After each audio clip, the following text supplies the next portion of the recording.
Okay, so I assume it is now recording. So what I will do is I will put these recordings that I make onto YouTube. I think it's helpful for people that maybe miss class, and also when you're studying and there's maybe one concept that you're not quite sure about. You might want to go back, and the stuff will be available on YouTube for you to look at. Okay, so the outcomes for today is we want to be able to elicit project requirements. And project requirements, I found last year, was one of the topics that the students battled the most with to understand. And in the tests and the exams were those things that the questions that they did the worst on. So we must spend time, and if you don't understand, you must stop me and you must tell me, because it is a complicated concept. Or not, it's not really a complicated concept, it's just that you must just apply what it says in the book to apply. Right, then we're going to develop a project scope statement, and we're going to derive a project work breakdown structure. Now, I'm sure that all of you know that work in project environments that the requirements, the scope statement, and the work breakdown structure are the most important parts of the whole project. Guys, when you come in late, please just leave the door open, all right?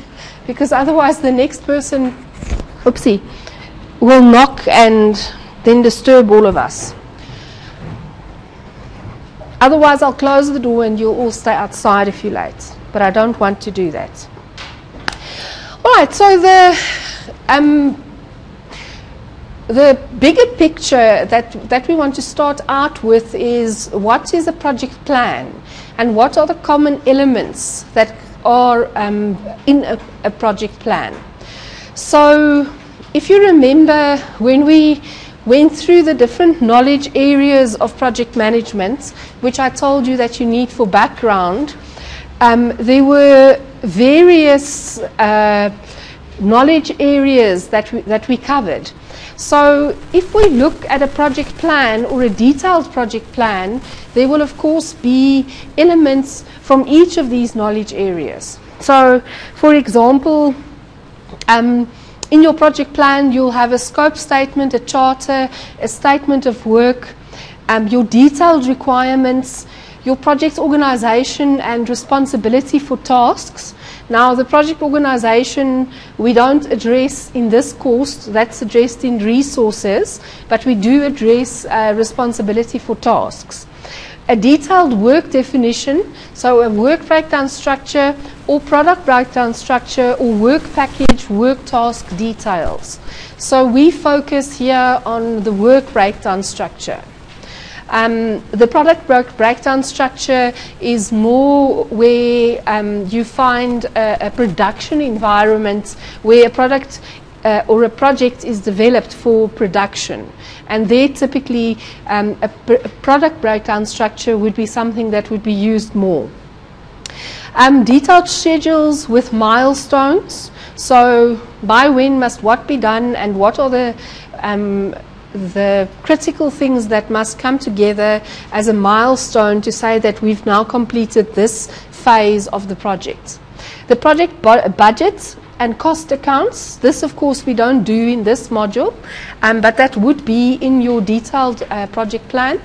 Quality plan, again not in this module, but you are addressing that with Tapiwa in quality, and that's one of your assignments, if I'm right, to write a quality plan.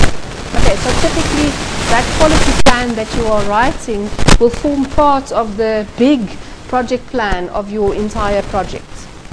Then a risk plan, a work review plan, so how will you review the work and make sure that you are delivering as per plan. A testing plan, this is important, especially when you are talking about working products. So say a cell phone or a computer or software or a motor car, or something that actually has to function in a certain way. There have to be test points where you test to make sure that everything is going according to plan, and you have to decide up front, when are we going to test what? Because if you remember from our slides where we spoke about the risk being higher at the start and decreasing as we go along, the quicker we can identify problems and ameliorate risks, the better. So the quicker we start testing, the better. Our change control plan. So how are changes controlled? Okay, I remember a debate 2 years ago at a project management conference where everybody was talking about scope creep and scope and how to manage scope, and a guy said, well, he suggests that in project literature we just change it and we just say there is no change in scope. So once you have a plan, that's it. You don't change that. And boy, did that elicit a big, huge argument, which then went on over coffee because the session was over. But you can think that, as we said at the beginning, the uncertainty is the highest. So we don't know, firstly, what can go wrong, and secondly, we're not always quite sure exactly what this project must deliver. So you can't not have scope change, but scope change is okay as long as you control it. And so you must have a plan from the beginning of how to control it. Then your documentation plan. What must be documented when? Because technical people especially hate paperwork, and so unless you hit them with a big stick, they're not going to deliver the documentation. And very often, if you remember our example with the tree, there where the documentation was non-existent, that's often where we get problems down the line. So the way to manage it is to, in your project plan, already say what will be documented. So we will have a high-level specification. We will have detailed specifications for the following parts of the project. We will have operating and user manuals. We will have technical manuals, whatever it is that you require. And also, if you document it from the beginning, that means you plan for it, it means you budget for it, and it means that the client sees what they're getting. Okay? And if the client then says, I don't need a technical manual, I only need a user manual, well, then he's taking the risk. But it's essential that it has to be there up front. Because I've been in a situation where I had a certain agenda in my head which I was trying to follow, and my agenda was minimum documentation because I was supplying. All right, so I wanted to maximize my profits, and my client's agenda was maximum documentation. And then when push came to shove, and at the end of the day, the contract that we'd signed had said mil spec will apply, I had to provide all the documentation, and so my project ran at a loss. Okay, whereas, I mean, I'm talking now about when I had about 3 years project management experience, so learn from me. Whereas in hindsight, what I should have done was I should have said, okay, these are the documents that we will be delivering, rather than having them in the back of my mind and costing for that. Okay, then you need a procurement plan, especially where you will be procuring parts of the project. So those of you that are in construction, for example, who here is in construction? Okay, so tell me, is procurement important in construction? Okay, and do you have procurement plans as part of your project plan?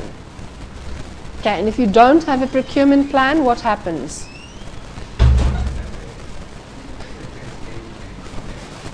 Exactly. So if you don't plan by when you need the material, there won't be material.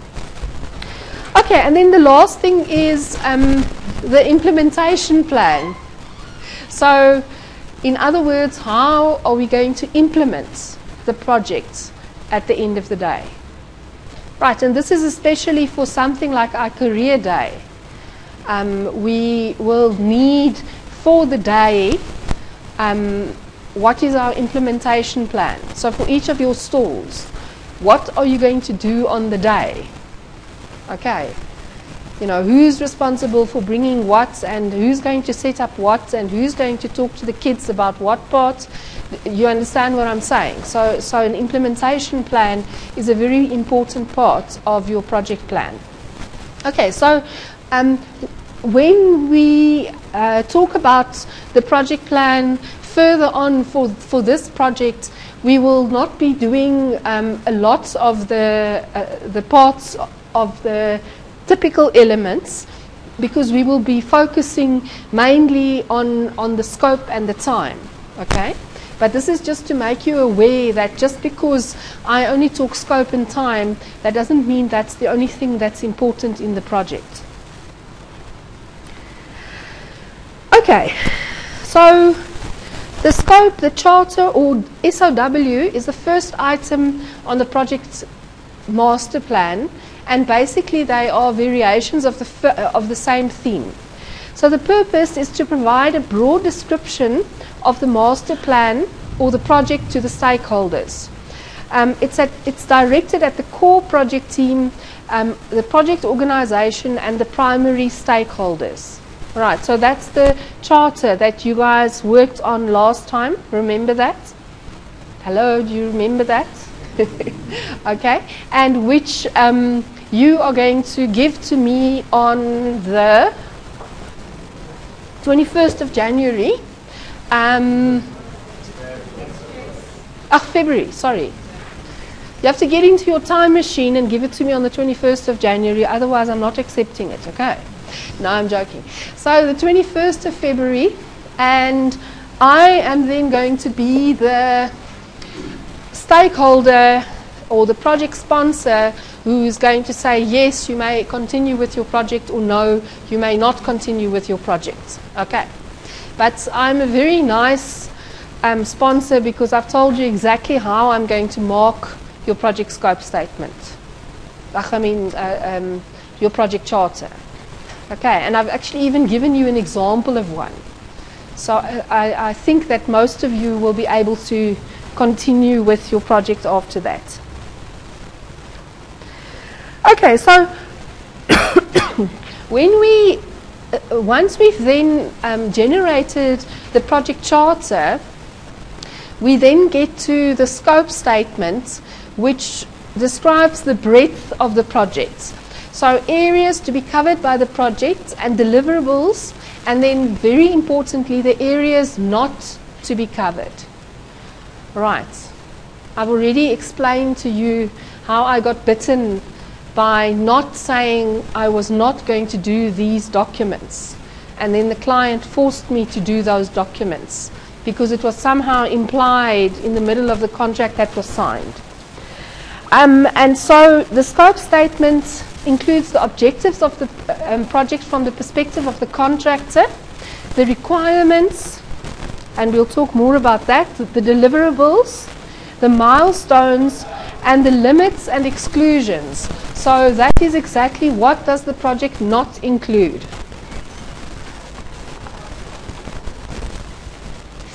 And I think that a lot of projects fail not because they get that part wrong, but because they get this limits and exclusions wrong. Okay, so requirements.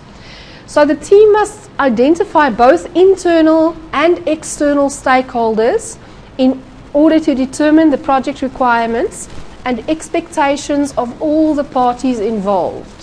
Okay, so do you see that when I talk about requirements, the first thing I start talking about is stakeholders. Okay, so a project doesn't have requirements the stakeholders of a project has requirements? Okay, so the cell phone, if the project is to develop the cell phone, what are the requirements of this cell phone? Does it have requirements? No, it's an inanimate object. It just does what somebody decides it must do. All right? But so now, if I go to Ivan and I say to Ivan, Ivan, what is your requirement of a cell phone? What would you say? Okay, so Ivan says a cell phone must be able to make calls. So I can say that one of the requirements of my users is that a cell phone must be able to make calls. And number 98157255, if I ask you, what are your requirements for a cell phone? Okay, so Joseph says that he wants to be able to access the emails. So are those the requirements of the cell phone? No, that's the requirements of the user.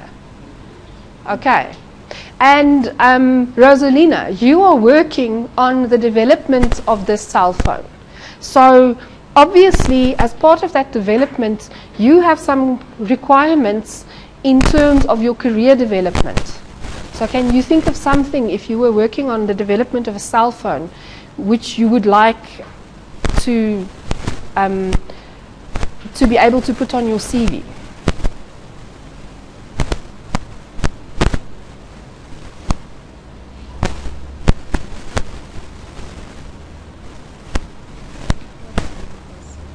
Sorry? Okay, so maybe she wants to be able to put on her cell phone that I worked on the development of the newest BlackBerry as a software designer. Okay, do you understand? So your project team also has certain requirements, and especially when you work with very high-tech people, those requirements that they have can often make your projects fail if you don't manage them properly, because they would like to play with the bleeding edge technology. And sometimes we don't need bleeding edge technology, we just need technology that works. All right? And you bleed a lot because the requirements of your project team also drive the requirements or drive the project, the stakeholder requirements on your project. Okay.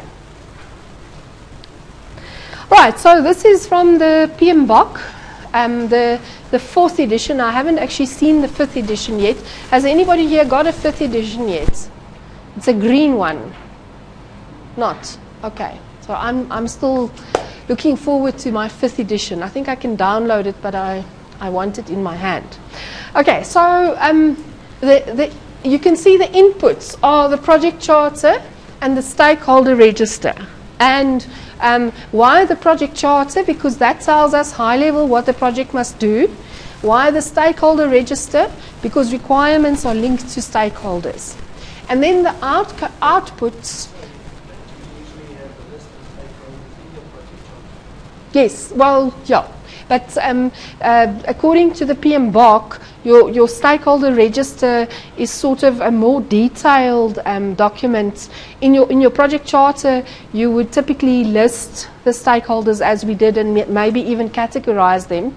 But your stakeholder register itself is a more detailed list of who exactly is the stakeholder, how are they how are they feeling about the project? Are they positive, negative? What impact have they got on the project? What's the risk that you have in managing them? So the stakeholder register, we don't do in detail here, but it's a more comprehensive document than what is in the project charter. Okay.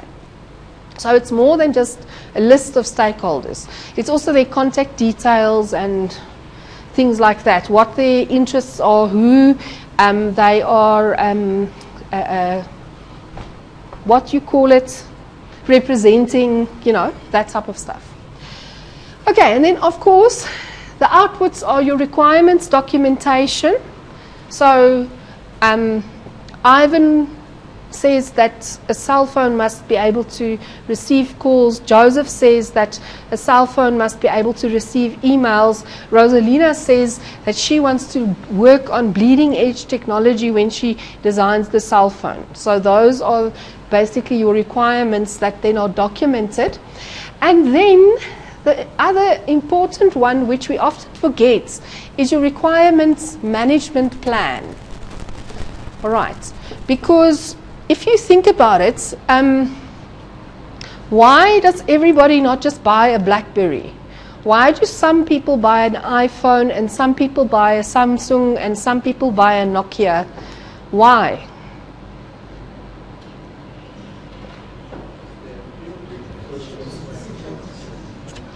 Sorry, Tadlela?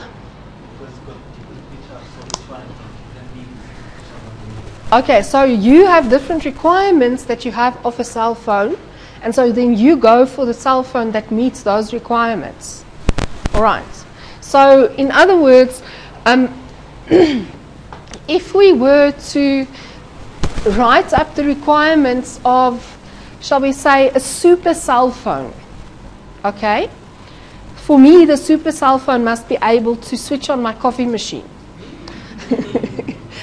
So when I switch my alarm in the morning, so this morning I got up a bit later because I'm teaching until 9:15. So when my alarm goes off at 8 o'clock this morning, actually 15 minutes before that, my cell phone should have switched on my coffee machine already. Okay, that's my... But so do you see that when you look at the requirements of a cell phone, you can come up with a list which is probably as thick as this, as a book like this. All right. And so that's why we need a requirements management plan, because we have to prioritize on the requirements. We can't possibly do everything that everybody wants to do. Okay, so there's some things that are essential. So if the cell phone does not make calls, probably nobody will buy it. But if it doesn't receive emails, probably there will be some people that buy it. Because there are people that are in the market for a more basic cell phone where all they want to do is receive calls and send SMSs. Okay, and that's why you find cell phones like that. And then there are people that want their cell phones to switch on their coffee machines. So that's why we need the requirements management plan, because we have to prioritize. Because remember what we spoke about last time is that we always have our triangle of constraints. So there's always time, cost, and quality or performance. All right, and so our requirements is what drives the quality or performance. And so if we say that we have to do everything, all the requirements in the documentation, is going to have impact on the time and the cost. All right, and that's why there isn't a cell phone yet that switches on my coffee machine, because then BlackBerry wouldn't have been on the market in time, and iPhone would have got a bigger market share, and because they had to prioritize my requirement, and my requirement got the lowest priority. Okay, does it make sense what I'm telling you? Right, and then of course we want a requirements traceability matrix. So the cell phone must be able to make calls. So where, to which part of the organization that's doing the phone does that requirement belong? To which part of the design does does it belong? So it has to be traceable from your system specification down to your lowest level specifications and your interface specifications. And that's what the requirements traceability matrix does for you. because at the end of the day, it also has to trace, remember we said to the testing side, remember we said there's a testing plan. So each of these requirements that we then prioritize and say, yes, we're going to do them, has to be tested at the end of the day. Because it doesn't help that I ship the phone and then when Ivan uses it, it doesn't make a call. Because then Ivan is going to be a very unhappy user and he's never going to buy my phone again. Okay. Does this make sense?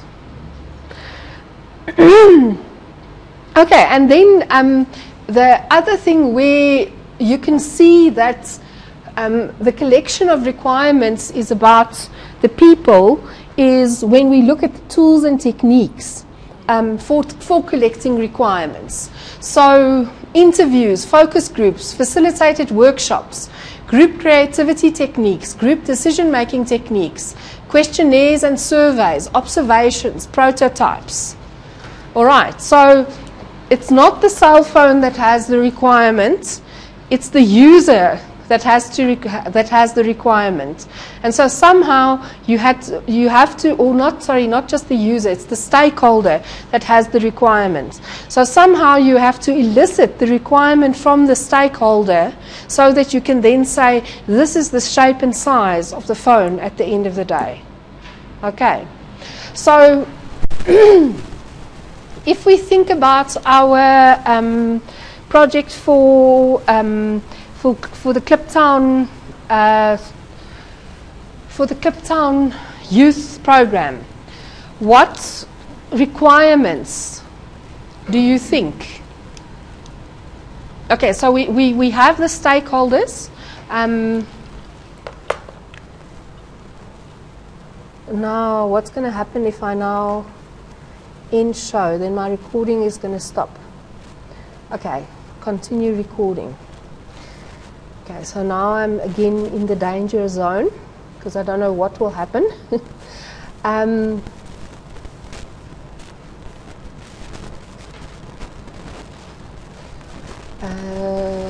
PJP.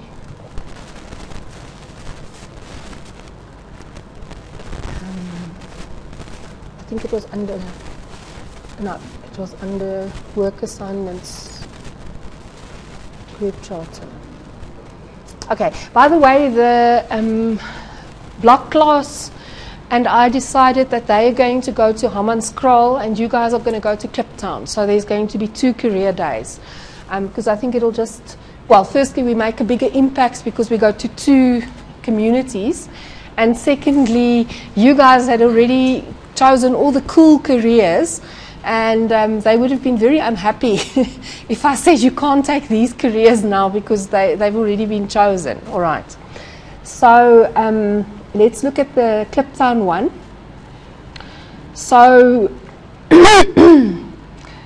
let's open a new document. And we will call it the scope statement. And if we go back to our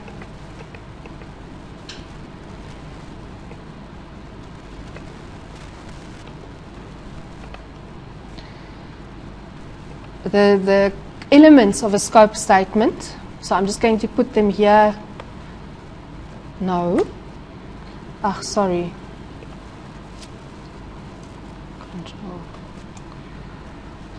I have this new computer and it works a little bit differently. There we go.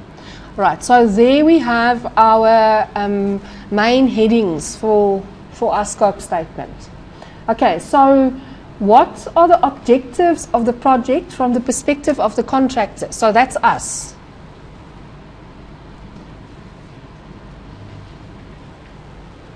Does somebody want to, somebody other than Ivan, because he talks too much. I've already started picking on him. Does anybody else want to just think, what can we say nicely in one paragraph? What is the objective of our project? Oh, sorry. I'm putting the thing. No, you can talk. Oh. But I'll shut you up just now too. No, I would say the main objectives is that of to plan, develop, and execute a career day at Kliptown. Kliptown for the benefit of the grade 8 to 12 learners from the Kliptown youth program. Okay. So yeah, and then probably like now to classify or to just scale it down. Like in our case, by group 2, the student will be exposed to various types of careers, but more especially medical. Yeah, okay, but we don't want to go into that now. That's your thing. Right. So the high level thing is to plan. Plan, develop, and execute. Develop and execute a career day at KYP for the grade 8 to 10 learners. 12. Ah, sorry, 12, thank you. Okay, does anybody else want to add any other objectives?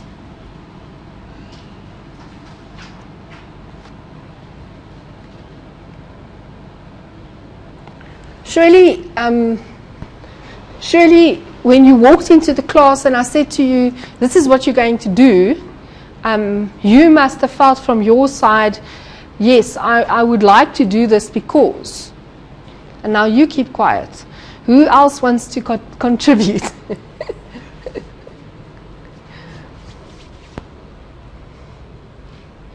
Money. How are you going to make money out of this? No, but I mean, if you say it's a contractor, someone they are always thinking about money. Yes. Money out of it. Okay, so in other words, if we were talking about a business project, definitely money or profits would have been one of the objectives. Yes. But what is the objective from our perspective? Because we're doing this for free. But who is the contractor now in this? We as a class is the contractor. But yes, it's a very good point that you make, because for projects that are for business, definitely the contractor will put there to make a profit, because we don't stay in business if we don't make a profit. But remember, we're busy with community service. So, Lionel. Yes, I would say the main objective is to share information on career path available within engineering field, for example, in our... Okay, but so to share, to plan, develop, and execute a career day would be for the grade 8 to 12 learners, to share different aspects of careers with them. Okay? But so what do we get out of it?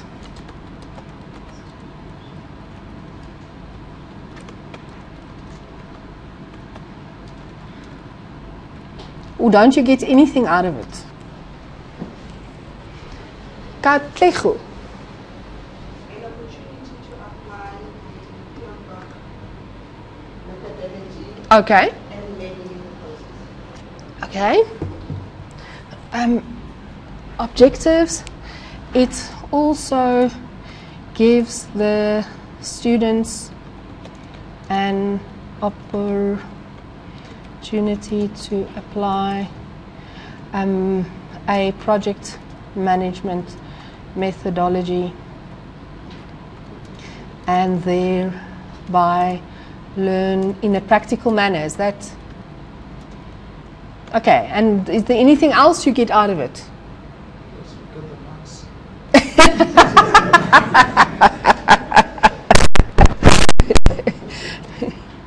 To get good marks for the project. No, but I mean that's the reality. Okay? And the one that I was hoping with my heart that you would say is to make a difference in the community. Were you thinking that? Okay, good. We'll make you class rep. How about to make TNT as the Institute of Higher Learning to fulfill one of their core functions? That is that of research, teaching, learning, research, and community engagement. I think that's because then we're doing it, you know.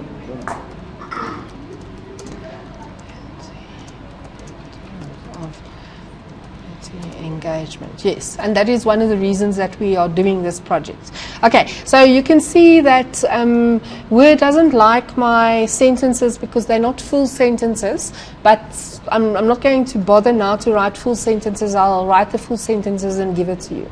Okay, so now requirements. So when we talk about the requirements, where are we going to start? No, but the requirement from the side of the Well, the requirements that we have to fulfill in order to fulfill the project at the end of the day. Yes, Lionel.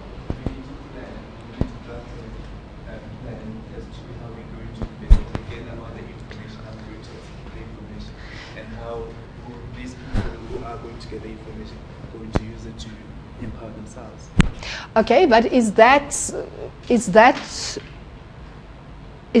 requirements of the project? It's requirement for the project to be successful and for them. Yes, but remember I asked you in the beginning, does a project have requirements? No. Who has the requirements? Okay, so in other words, when we want to look at the requirements, where must we start? Okay, so we've already identified stakeholders, am I right? Okay, so we can go back to our project charter, which is hopefully over here somewhere. Okay, so basically the main requirements will come from the beneficiaries. Do you agree with me? Okay.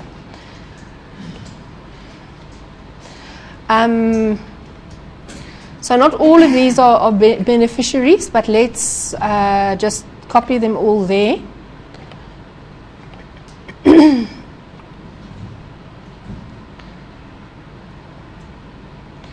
No, I didn't want to paste it like that.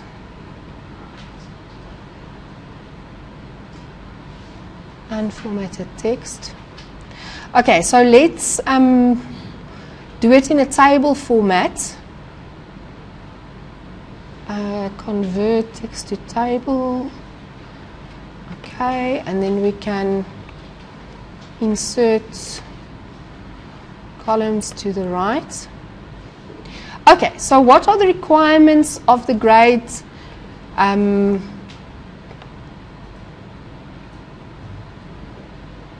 above? What are the requirements of the grade 10 to 12 learners?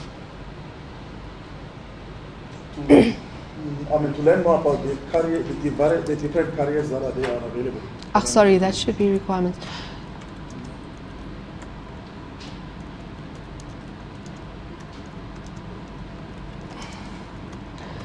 Okay, what other requirements would the grade 8 to 10 learners have? And now I want people in the back. Oh, sorry, I can't. Is that Kamiso? Or is that right? Yes. Oh, okay, Kamiso. Subject selection. Okay, subjects. How? Okay, to learn how to select the correct subjects. Right. Anybody else got anything that you think that the yes, Caiaphas? Yes. Okay. To learn more about the various universities that offer the courses. Yes. You're moving it. Mazande. Is that right? Yes. They're probably also looking at getting opportunities to actually ask questions to people that are actually in professions of data. So maybe they already have ideas of what to have and what to About the.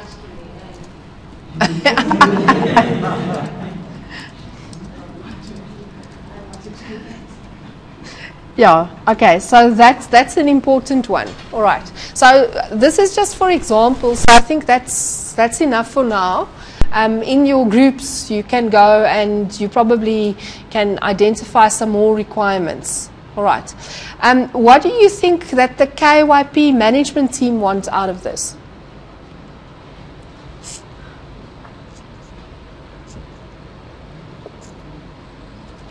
Okay, so the KYP management team is basically a group of young people who 5 years ago left school and couldn't find jobs, and then decided that instead of sitting on their backsides in Kliptown and doing nothing and doing drugs and whatever like their parents, they were going to start this program where they were going to start tutoring kids.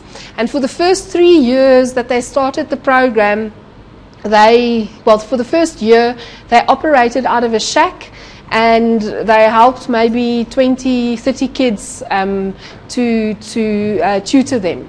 After 3 years, they started getting enough funding from various funders to actually start paying themselves salaries. Okay, so they are actually now, the management team are actually working people. They're working in this community project, and they're getting salaries for working in this community project.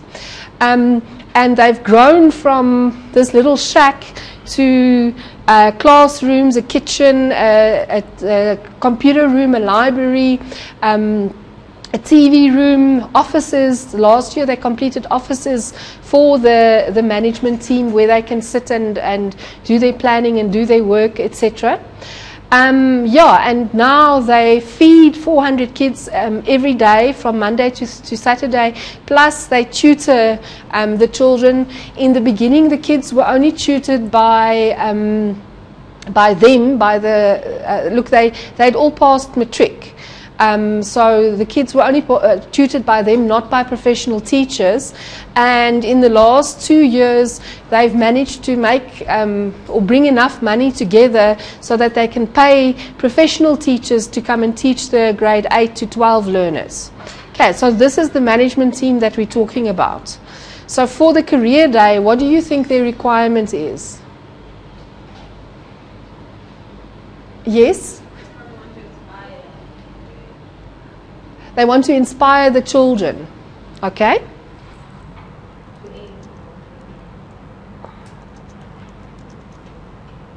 Ugh.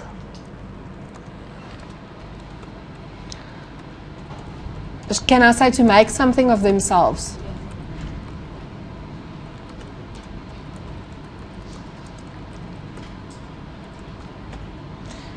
Okay, what else do you think their requirement would be? Yes? I would think they want to attract sponsors from this in a sense that by showing the programs which they have for the kids, certain individual might feel the need to sponsor such a shelter.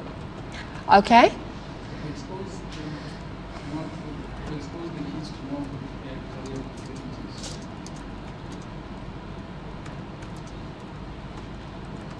Okay, and the other thing is that you must remember that they asked, because I went to Tulani and I said to Tulani, what can we do for you? And the first thing he said is, we need a career day. All right? So obviously, this is not their expertise. They grew up in the township, they live in the township, their job is to do community project in the township. So they're not really aware so much of what is out there. Okay, so part of it is that they also want to learn about what are the opportunities so that they can encourage the children. So they can be able to give them proper guidance. Yeah.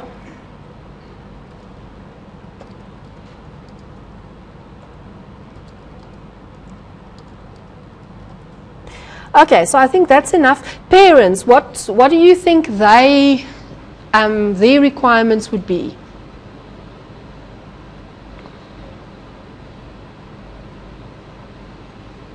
So they, Satisfaction of knowing that child is Okay, but is satisfaction a requirement or more an emotion? So how do you put that as a requirement?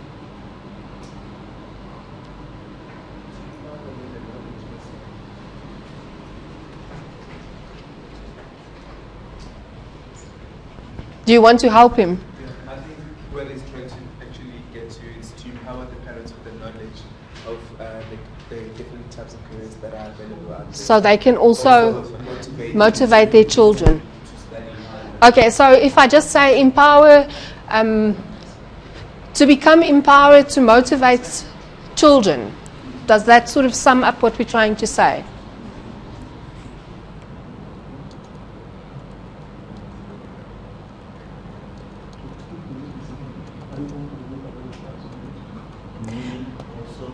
Yes?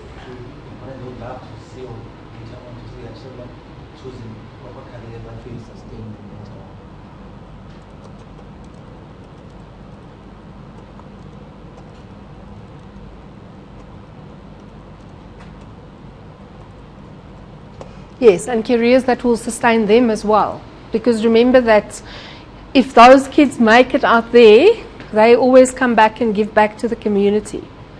Right, that's the beauty of Ubuntu. Okay, so I'm not going to do the rest. Do you get the idea that a project doesn't have requirements?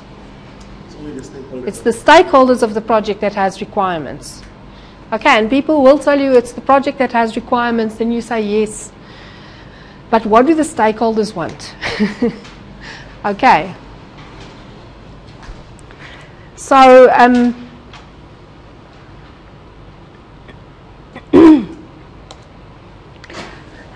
I want to, do I have time? Yeah. I want to tell you about one of the least successful projects that I worked on. Okay. What happened was there was one of my colleagues at the CSR who was a mechanical engineer, and he got a bee in his bonnet and he decided that he wanted to do something to empower women. So he did some research and found out that, you know, one of the biggest problems that we have in South Africa for women is what? Maybe the women can answer. Maybe the women can answer. It's rape. Okay? Because it's not safe for women to just walk around in the streets at night, and especially in certain areas, and even for myself, there are sometimes times where I have to go into an area to do my job or to participate in something that I want to participate in where I don't necessarily feel very safe. Okay, so he decided then we're going to develop an anti-rape device, and he was a mechanical engineer, and he then decided that he needed a female project manager because this is a female project. So of course he came to me, being one of the only female project managers at that time in the CSR, and he said to me, okay, we're developing this anti-rape device. Okay, so we wrote a proposal. At the CSR, we get what they call, or they get what they call parliamentary grant funding, and that is funding where they use to develop new areas and new products, etc., etc. Okay, so everything went very, very well, and we were given 1.5 million for the development of this anti-rape device. Okay, and we had 1 year in which to do it. Okay, so of course, as good technical people, we came up with a brilliant technical solution. Okay, so the technical solution was that we were going to make these pants out of Kevlar. So it's like almost like a short made out of Kevlar. Now Kevlar is a military material which you can't cut with scissors. You need special tools to cut this Kevlar material. And then we also read about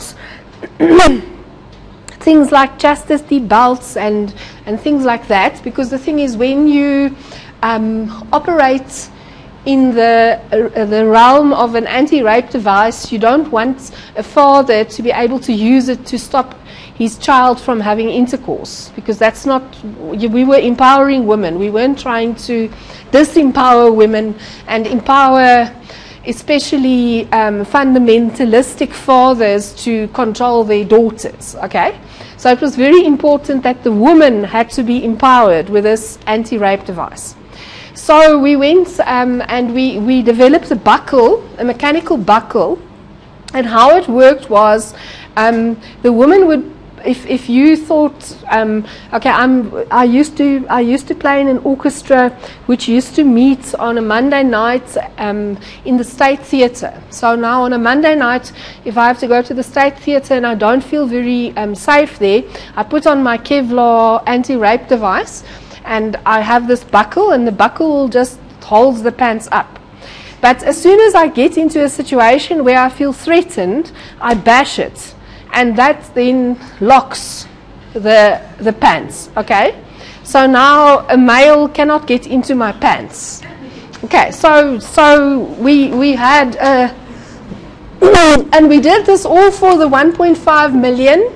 We even took out a patent on the technical solution, all right? We had a provisional patent on the technical solution because there wasn't a buckle like this as we had developed.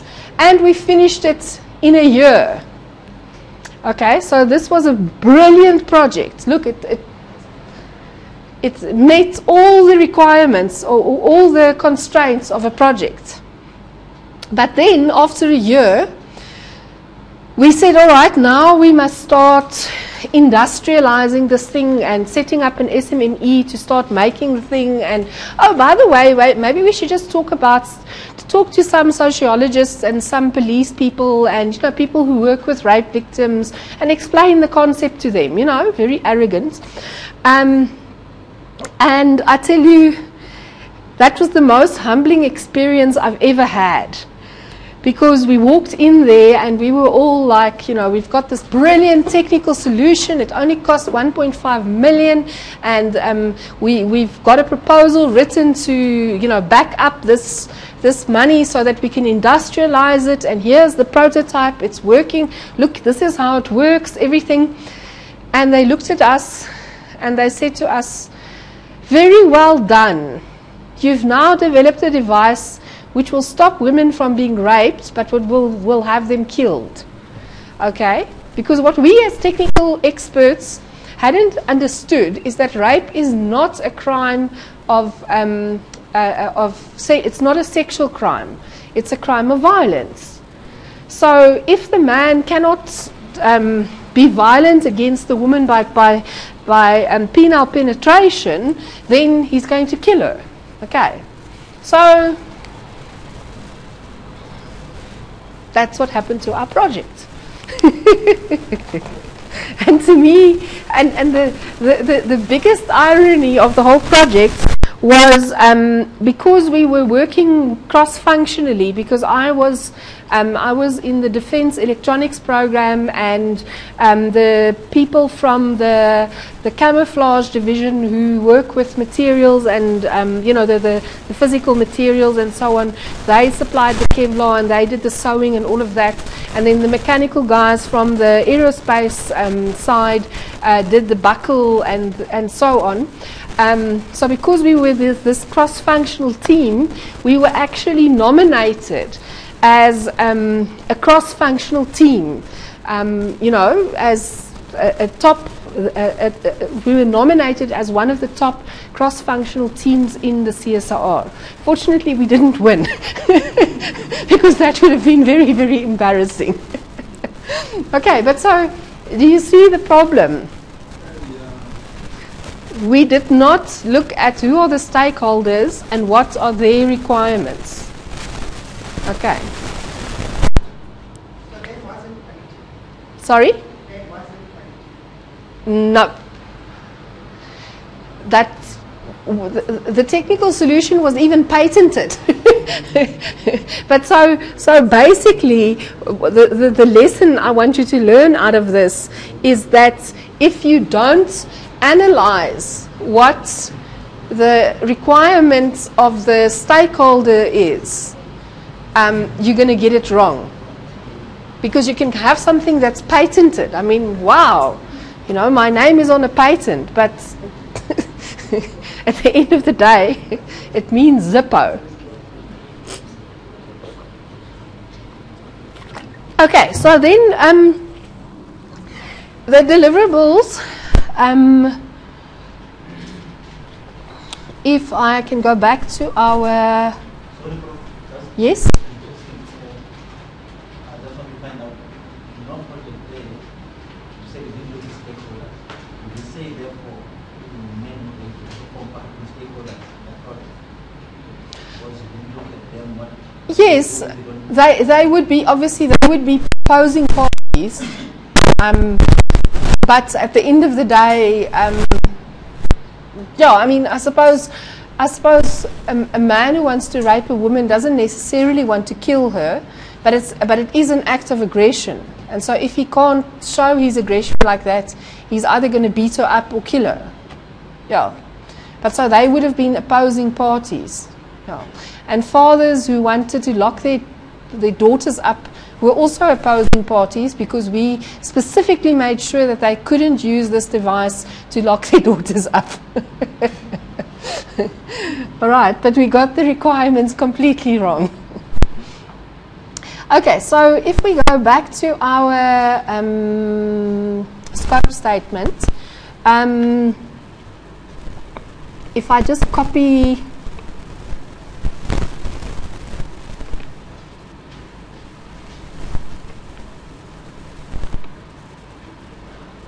paste, and maybe I should, just before I continue, save this. Don't you agree with me? Scope statement. You are the evening class. Yeah, that's the difference between Jesus and Satan. Sorry, say again? That's the difference between Jesus and Satan. Jesus saves, so.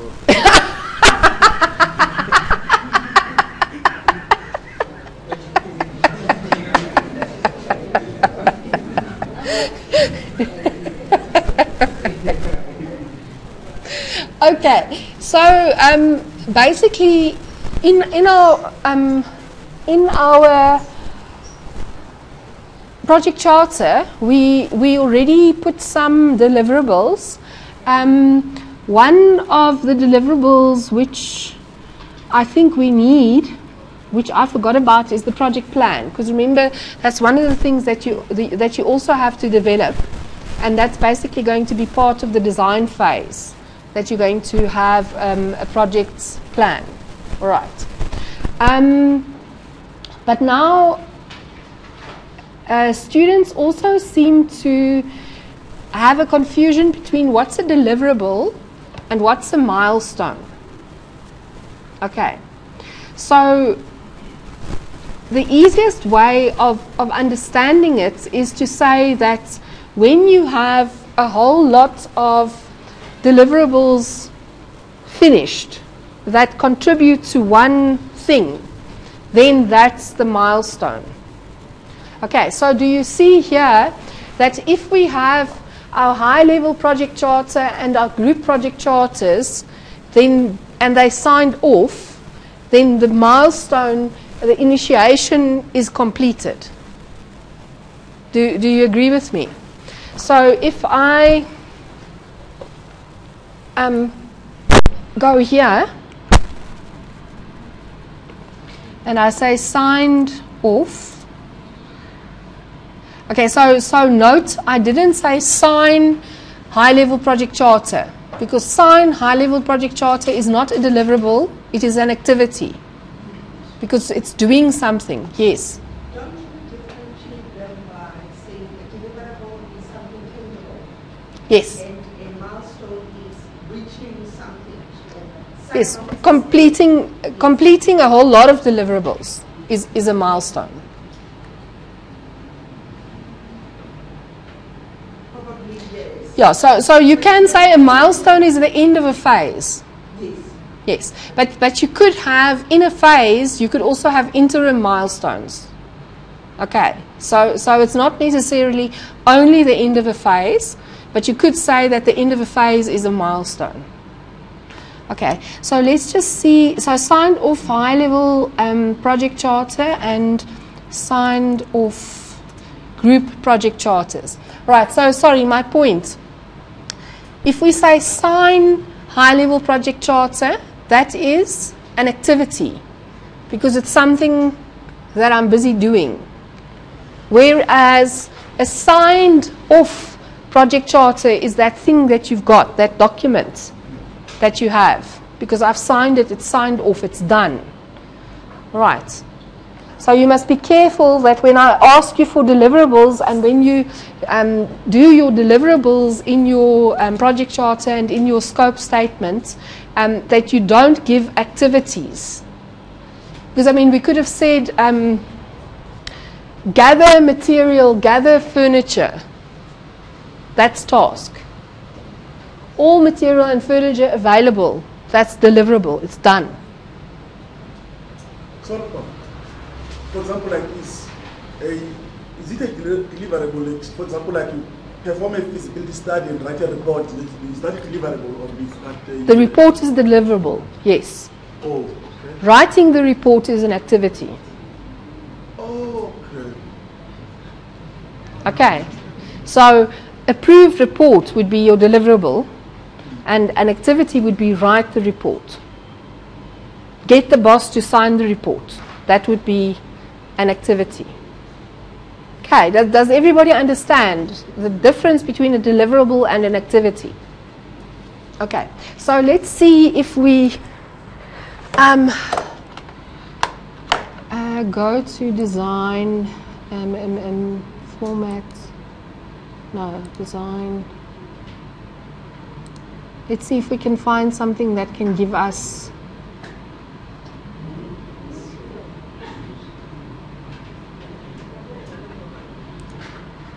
okay, so can we insert text box?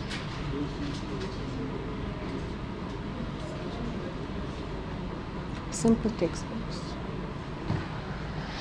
Okay, so let's say initiation completed.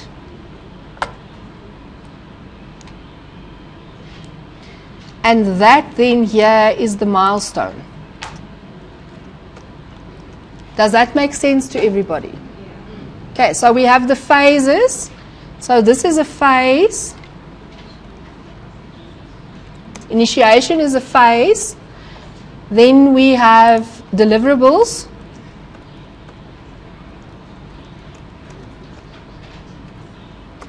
Okay, and then we have milestones. So as soon as we've signed off the high-level project charter and we've signed off the group charters, then our initiation is completed, and that's a milestone. Okay, so you will now be able to do this for your own scope statements. Am I correct? Okay.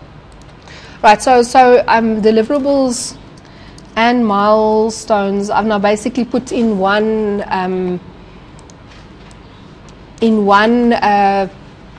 table or whatever, in one figure, and that makes sense because a milestone is normally a group of deliverables that's finished.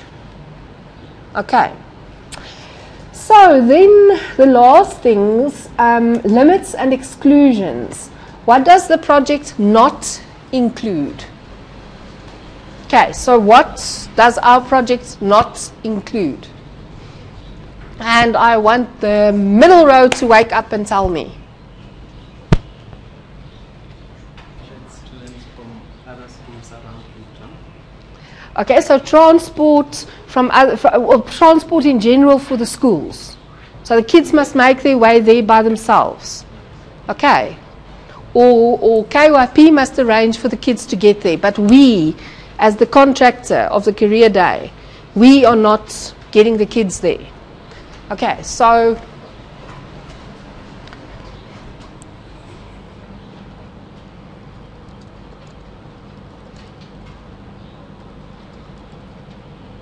right, anything else that you think we should exclude? Just on the point of transport, was part of the project that led us to be obviously from somewhere to where we would be. just not by us. So can't we rather say the requirements are not expected? I mean, that's not a requirement expected from us as the supplier of the project. Yes. Because eventually it's going to happen. They will have to move from somewhere to somewhere. Yes, but remember that the scope statement we said is written from the perspective of the contractor. Okay, so from our perspective. And it's important that we say that we exclude transport for the kids so that KYP then know that they have to arrange for the kids to be transported there. But the kids normally walk there in the mornings to get their breakfast, so they're normally within walking distance. Okay, so that shouldn't be a problem. But it's important because do you see that if suddenly, if this was a contract that we had with KYP and they were paying us for this career day, and we in the back of our minds thought, okay, we don't have to worry about the transport, and suddenly they say, yes, but transport is important, you better give it to us. It's going to cost us money. All right. What else do you think we should exclude? Yes.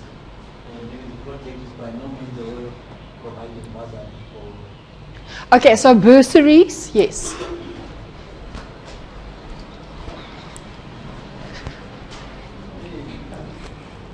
The project does not include bursaries for individual students. Okay, so we can tell them about opportunities, but we're not going to be able to give them money. Yes? Sorry? Really? I think we will not provide them, we'll just tell them the institutions and maybe the contact details, but we're not going to give them any application forms. Yes. No, yeah, but I think that sorry, it's Zandele. Hi. Sorry, Mazande. Sorry, Mazande. I think that that is up to each individual group.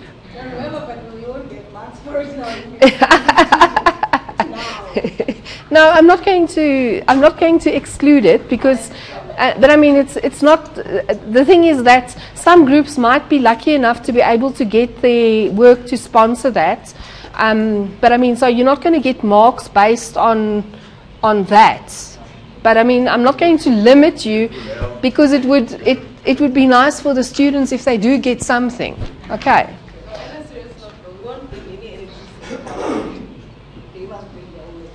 Okay, so in other words, what we're saying is that KYP must supply electricity.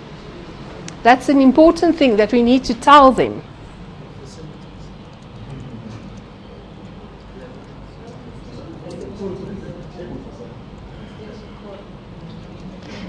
Okay, so we will have to bring our extension cords and everything, but they will give us the electricity. Even if it is the illegal electricity that they... No, the shacks have illegal electricity, but KYP has solar, so they're okay. Just for that, do they have furniture there? Yes. Oh, What I no, like if you ask for a table, because ask me very smart, you don't need a big one, so like you can... Yeah, but so what? As we go along, in about a week or two, I plan to go there again, and then sort of find out exactly what can we use, you know, in terms of tables and equipment and stuff like that. All right, because I mean it's important, and so in a sense, it's you must also tell me what you need so that I can go and ask them, do they have it? You know what I mean? It's a conversation. Yeah, and if they don't have enough tables, then some of us will have to take tables with, you know. Okay, yes, no food and drinks.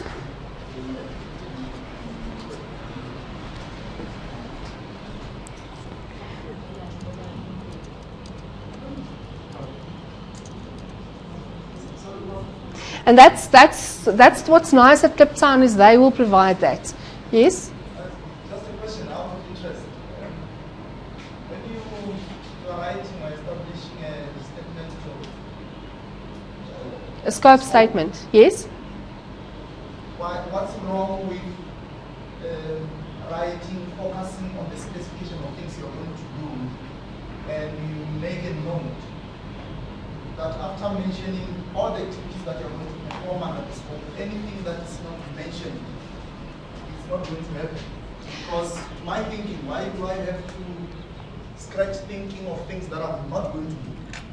Because sometimes when you get to the level of the scope statement, you haven't detailed it down to activity level, down far enough to activity level, right? So say, for example, is this a good statement of scope, or a bulletproof one? We are going to build a road from here to Church Square, a new road from here to Church Square, and it will include street lights. No, for that one it's not. Why?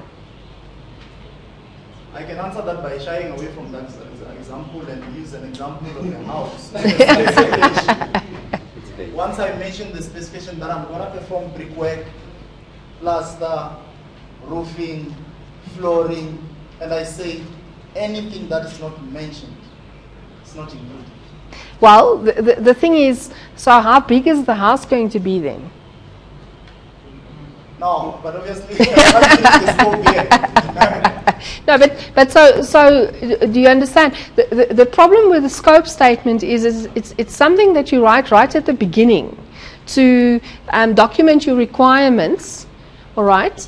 And you don't have your detailed activities broken down yet, all right? And very often you sign based on this very high-level document. And the bigger the project is, the less information there is in this document.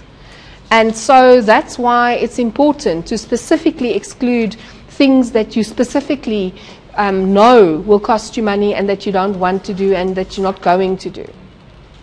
Okay, because with my example of we're going to build a road from here to Church Street, a new road, and it will have street lights, I might say, okay, now that means as contractors we can get away with it, we can put a street light every kilometer. But are the users going to be happy with that? Just to answer his question, and using this example, he may specify tiles, whatever, and you can say roofing. And you may not include, when you prevent the roof from leaking? Yes, yes. That you don't specify that. Yes. And somebody will look at that and say, your roofing it is expected that yes. it will cover that. Yes. But yes. you have not specified it. Yes. So if you don't want it, you need to continue. Yes. Yes. And the thing is that normally at the beginning when you're busy planning at this level, you know that there are specific things that you don't want to include. All right? That you know are going to cost you money. The rest of the details that we will plan hopefully later on today, you will see will address exactly what we're going to do. But this is normally the first document that you start talking about. All right.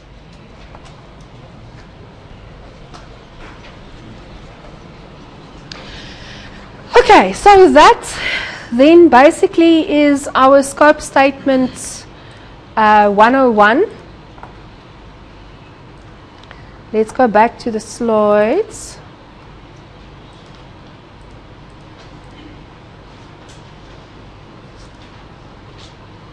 Okay, so this is now what you're going to do next, is you're going to develop a scope statement for your career day stall, right? And the handout that I'm talking about is what we did now, and I'll put that online for you to use as a basis. Okay, so now we've spoken about a scope statement, but now there's another animal which is called a statement of work, and it is the scope document for contracted projects. And it can appear as an RFP, a proposal, a contract, as well as a master plan. Right, so the difference is that the scope statement is what we decide as the contractor the scope is going to be, but a statement of work is when Rosalina comes to me and says, this is what I want you to do for the career day. You have to include transport, you have to do this, you have to do that. Do you understand what I'm saying? So she's contracting me to do that. So I must now quote for that because it's a request for proposal. Does that make sense?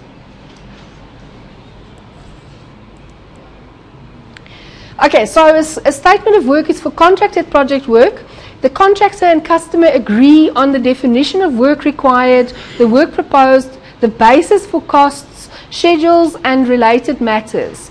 And when you do resources, you're not doing resources this semester. Next semester when you do resources, you will see that basis for costs is like a whole lecture, because it's about, you know, is it cost plus plus 10%, or is it a fixed price, or is it cost plus incentive, you know? So they're all different types of ways in which you can work out the basis of the costs. Then there are two statements of work. The statement of work in the master plan, and then the statement of work in the contract, so the contract statement of work. The statement of work in the contractor's project plan must contain the same information and requirements as stated in the contract statement of work. The contractor's statement of work and the contract statement of work might be worded differently, but should have the exact same interpretation in terms of the work and the end results. So basically, you get given a statement of work, which is the contract statement of work, and you then reword it in your own words that make sense for your environment. But essentially, it has to say the same thing. Right. And at the end of the day, if there's a dispute, the contract statement of work is the one that wins. Okay, so now, this is where your clickers come in.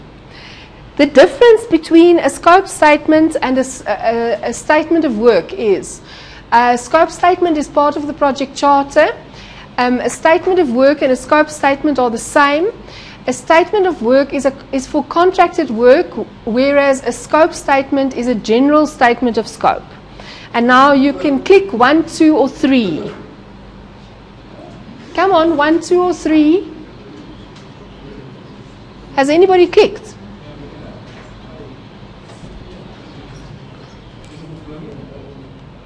Why is it not working? Sorry? It is plugged in. No, log in.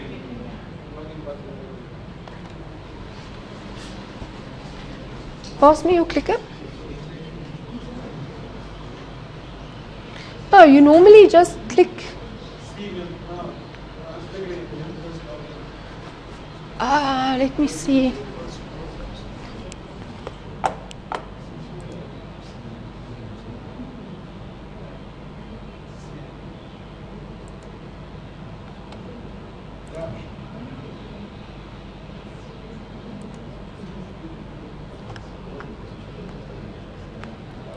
No, I don't know why it's not working now. Ach, no, now I've got rid of it.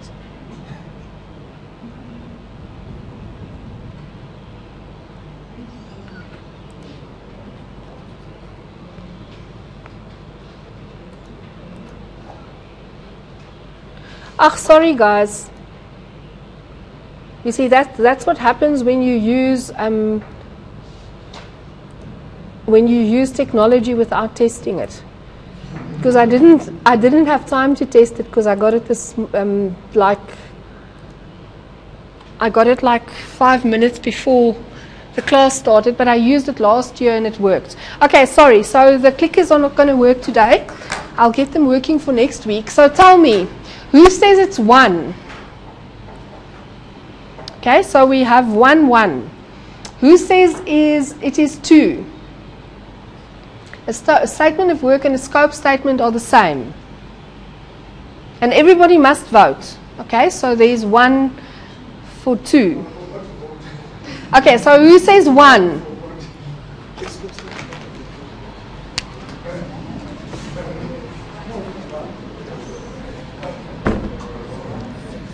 Okay, so who says 1? Put up your hands.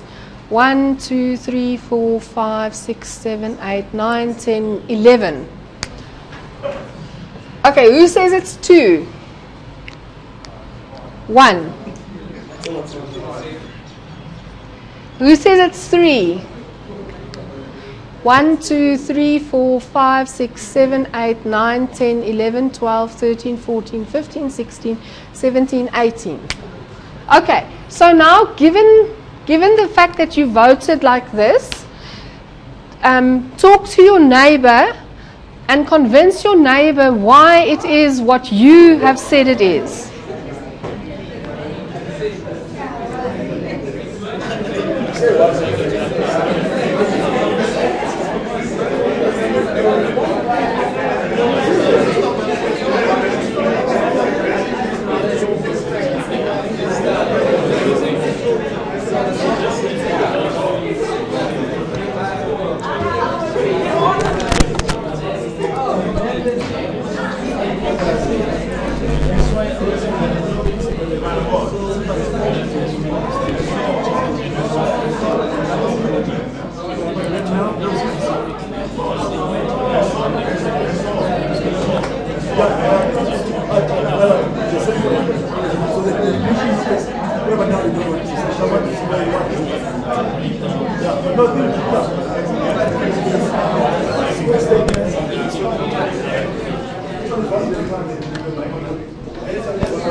Okay, so can we re-vote?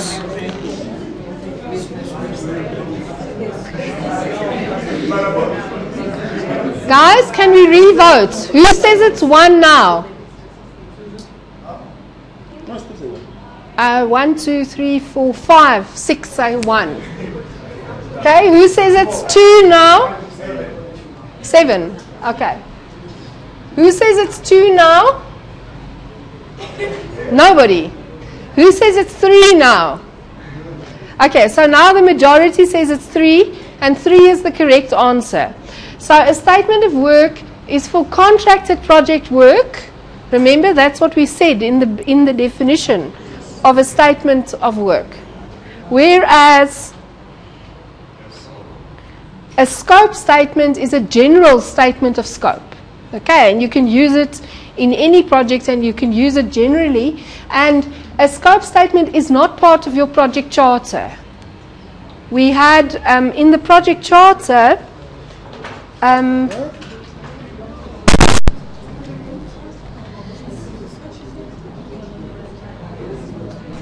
continue recording.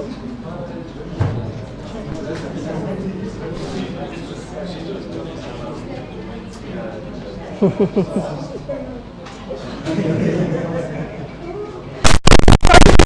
have a summary scope, and you can see that it's very different. It's very, very high level, and it doesn't have the limitations and the requirements and everything else that's in the scope statement.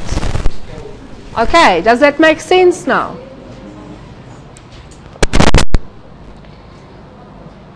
Okay. And I was so excited that my clickers were going to work. All right, so it's important that your statement of work and or if you use a scope statement, correspond to the work breakdown structure. So it doesn't help that you say in the scope statement that you're going to do certain things, and then in the work breakdown structure you do something completely different. Okay, and one of the ways that keeps us honest is the requirements traceability, because we have to be able to trace the requirements that we have in our scope statement to some or other activity in the statement, in the work breakdown structure. And it must be clear, and neither the contractor nor the customer must be able to question what has been done. So remember her example of the roofing, where she says, but roofing should be like this, and you've decided, but I've said roofing, here's roofing, but there's no definition of what the roofing should be. Yes, Carol? I have a question. You said that we should develop a scope statement for career day. Yes. Right? And then you say now it's not part of the charter. No, this is your project plan that we're starting to talk about now. Oh, okay. Okay, so the first thing in your project plan is going to be your scope statement. Oh, okay. So as far as I'm concerned, we finished with the charter, and now we're moving on to the project plan. Yeah. If you happen to change your scope of work and cause variation in the project in the middle,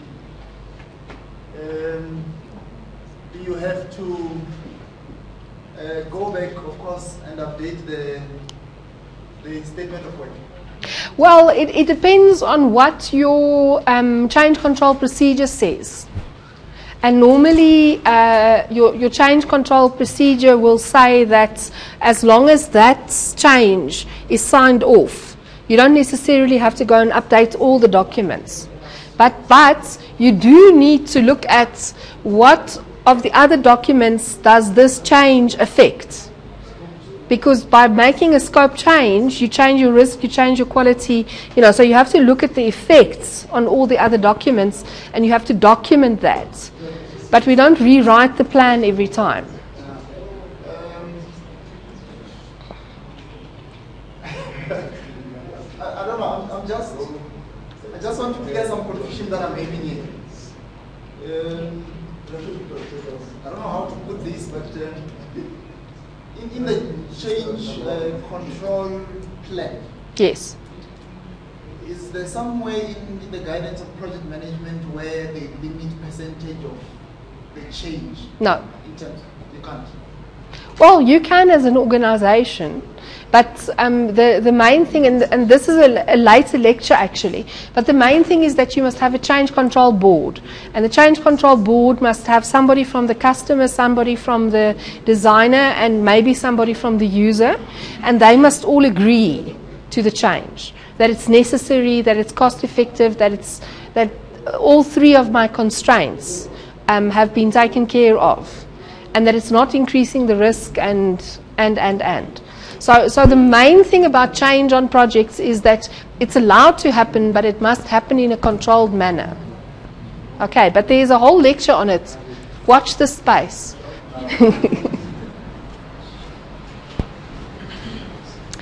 Okay,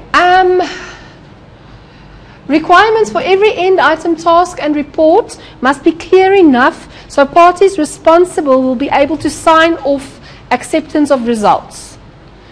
When you work with ARMSCORE, you agree something with the program manager, and normally it's the quality manager that signs it off.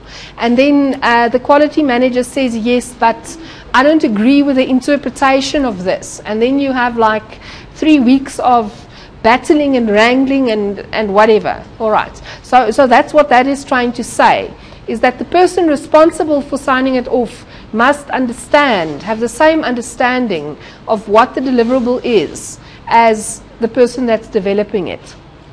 And they never specify tasks using as necessary and as required. Why do you think you shouldn't do that?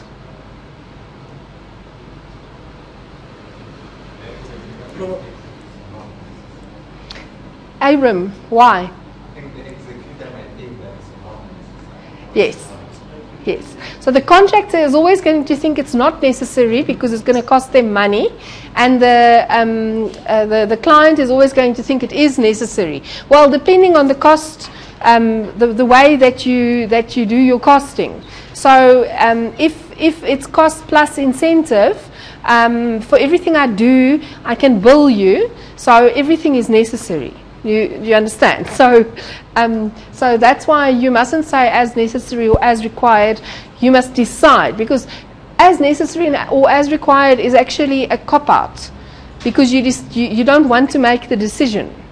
So you just say as necessary, and actually you're opening wide doors there for problems down the line. Where judgments must be made, specify who will make them, procedures for making them, and potential impact of judgments on cost and schedule escalation. Okay, so the project charter that you guys have to submit to me, you cannot continue with your project until I've approved them. But none of you have asked me by when am I going to approve them, so I'm lacquer. I'm moving after the 21st. No, yeah, after the 21st, before the 16th of May, sort of there, I'll approve it.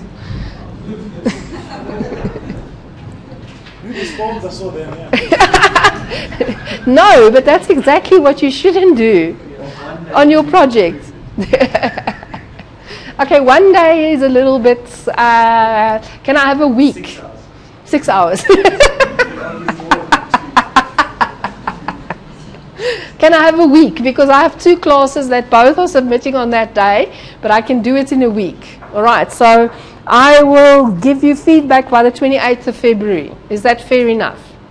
Okay, but so do you see that if we don't make this agreement, if I decide, I'm not really into this marking of project charters, this is really boring, and I've got more interesting research to do, then I'm holding you up, all right? And that happens in projects as well.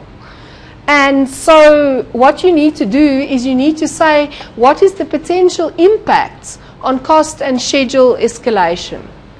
Because if you don't approve my plan for the house that I'm going to build for you by the 28th of February, it means that, okay, so let's say we're building this house in Cape Town where it rains in July. So we need to agree by the 28th of February on the plan, because it normally takes about 6 weeks for the municipality to approve it. Then I have to start procuring the materials. So, I need to be able to start building before the rainy season. Do you understand? And so if you, as the customer, hold me up and don't approve the plan by that time, by being unreasonable or by not being available or whatever, then that is the cost and schedule escalation formula. Do you understand what I'm saying? And I mean the same thing for you guys. If I don't agree to a date by when I'll give you feedback on your charters, then you can't continue with your project. All right. Okay. Then specify requirements using active terminology, shall and will. So it shall do this and it will do this. Shall is compulsory, and will is if possible. Okay. Don't say things like should or try to. We will try to. Or maybe. Maybe we will. Okay, so shall, must do, and will is desirable to do. Okay, so you must be very specific in the words that you use. Categorize specifications applicable to entire projects separately from those applicable to only parts of the project. Okay, so we're doing this in the sense that there's a scope statement at the high level, and then for each stall there's a scope statement. Does that make sense? Because as soon as you start just having a mind dump of all the specifications, it starts to get confusing. What must do that? What part of the phone must be able to take calls? What part of the phone must be able to take photos? What part of the phone must be able to switch on the coffee machine? So it's important that you make the things separate. Hold meetings with customers and technical specialists to review clarity and completeness. So it's a conversation. It's not a one-off exercise where the project manager goes and sits in his or her office and then just rattles down, this, here it is. It has to be a conversation. I don't know what happened there. Okay, so the next thing that we are then going to talk about is the work breakdown structure. So, of course, we have to start with a statement of work because that contains the requirements, and that's the what of the project. So, what do the stakeholders want from the project? And then you say, how will the statement of work and requirements be met? So, what is the actual work to be performed to meet the requirements? So, if you think about our continue recording, where we had our requirements to learn more about various careers. Okay, so that's what they want. How are we going to do that? Okay, so the first step we've already done. We've already divided into groups and we've chosen various different careers. Do you understand what I'm saying? So to learn how to select the correct subjects. So what must we do about that? Well, we must investigate the careers that we're going to tell them about, and we must determine what the subjects are so that we can tell them. Okay, so that's how you need to map your requirements to your work breakdown structure.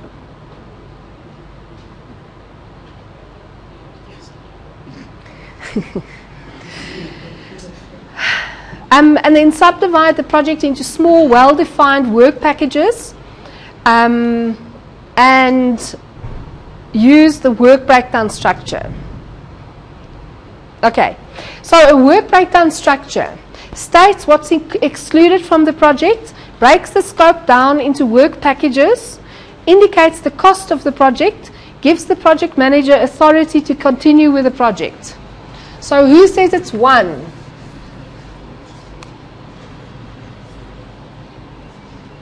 One. No, two. Okay, so who says it's one first? Ivan, do you say it's one? Okay, who says it's two?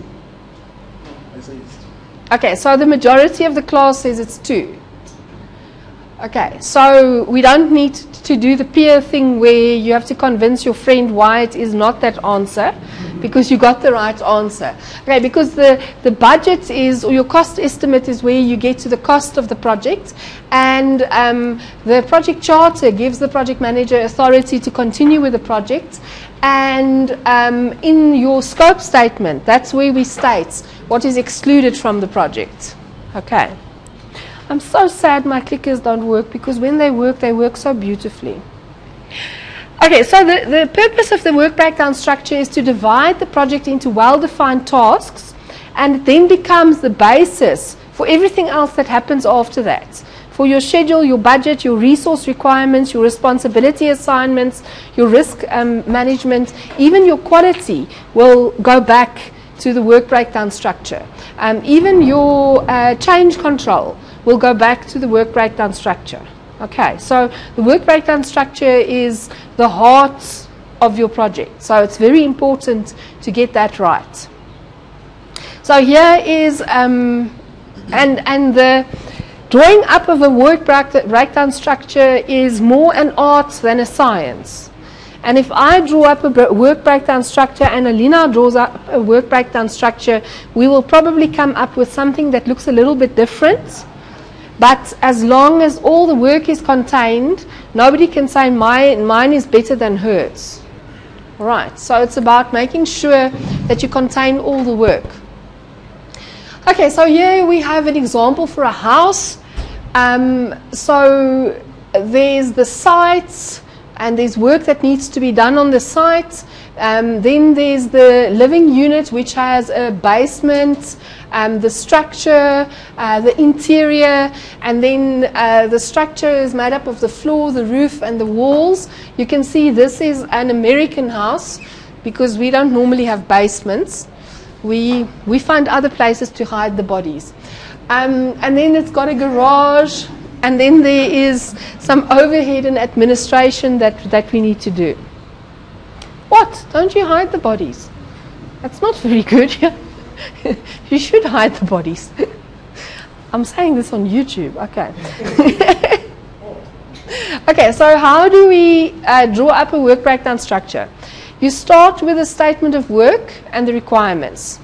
You ask what are the 5 to 10 high-level activities that would yield the intended results, so that would meet the requirements. For each high-level activity, ask what is involved here and what is required. Questions that are difficult to answer require the activity to be broken down further.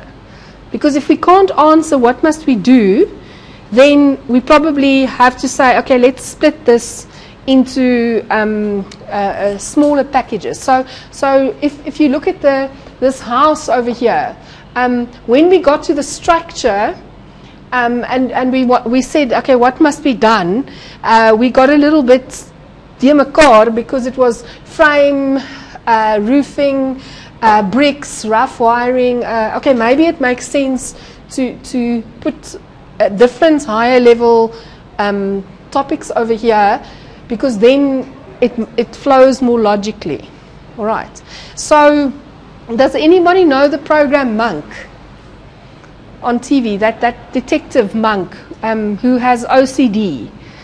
Does anybody know what OCD is? Sorry?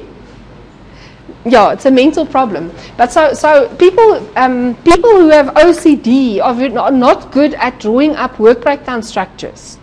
Okay? Because people who have OCD want everything to be broken down to exactly the same level. All right. And that's not how we do a work breakdown structure.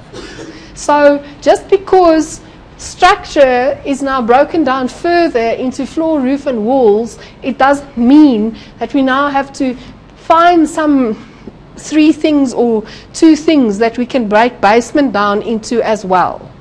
Okay, so the way that you break it down and at the level that you break it down to is driven by the logic of the project, not by symmetry. Okay, so as soon as your work breakdown structure looks symmetrical, then you haven't done it right. That's sort of a rule of thumb. Because it means that what you were then trying to do is to make sure that because I've got this here, I must have this there. All right, and people with OCD do not do good work breakdown structures. Okay, so then you continue breaking down activities until all activities at the bottom of the work breakdown structure are well defined. Okay, so which is the best way, do you think, to define a work package? So a package at the lowest level of your work breakdown structure. Do we use a verb and an object, a noun and a verb and a verb, or a noun and an object? Okay, so shall we do Linguistics 101?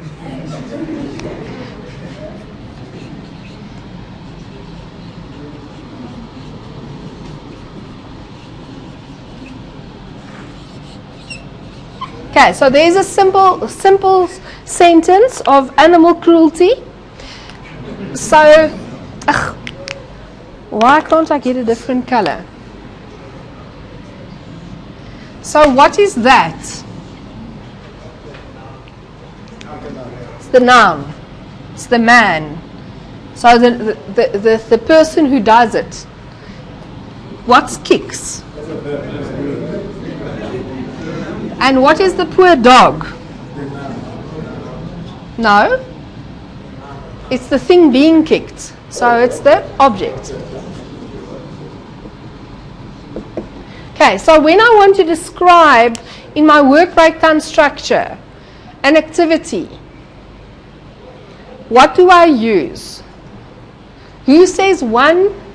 Who says 2? Who says 3? And who says 4? Who says 1?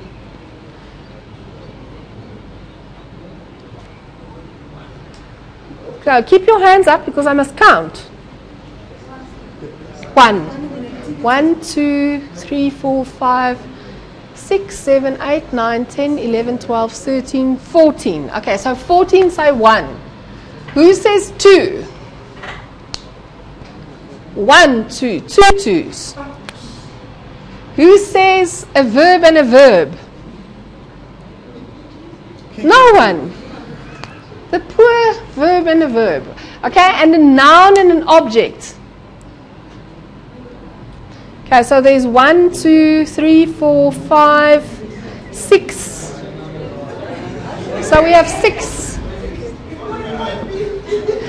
Okay. Alright, so now chat to your buddy and explain to your buddy why you say it is what you said it is.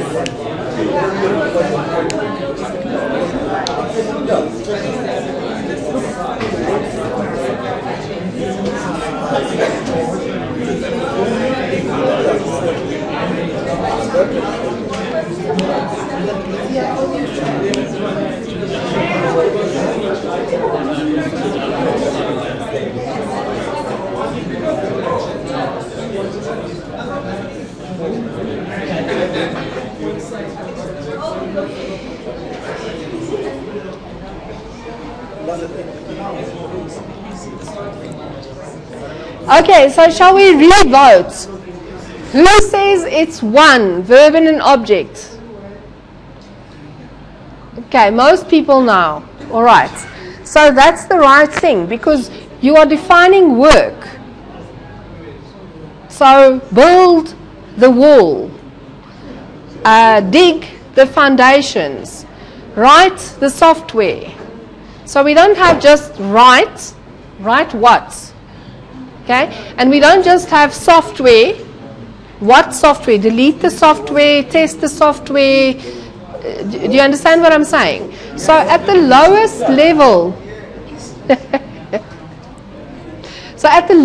level, on your work breakdown structure, you must always have a verb and an object. Okay, and I'm rapidly running out of time here. Okay, this you guys can go and read because you can all read. And what I will do is I will draw up a work breakdown structure for the career day, and I'll put it on what's it? My tutor before the next class. All right. Okay. And this is how you do it. And there are different approaches that you can go and read about. And this we will do next time. But what I would like you to do for homework for next week is go and redraw this work breakdown structure. The slides are on my tutor. Go and redraw this work breakdown structure correctly. Okay, so read through the notes that I've skipped now, and then go and see if you can fix this up so that it is a proper work breakdown structure. Right, so thank you very much for your attention. Yes? I have a problem. I am in the evening group 1, but now when I joined the group, I didn't know even if I was joining the group because I was new, I'm not familiar with my tutor. So now I would like to know from all of you guys who are in evening 1. But were you not here last week? Because last week you sat in your groups.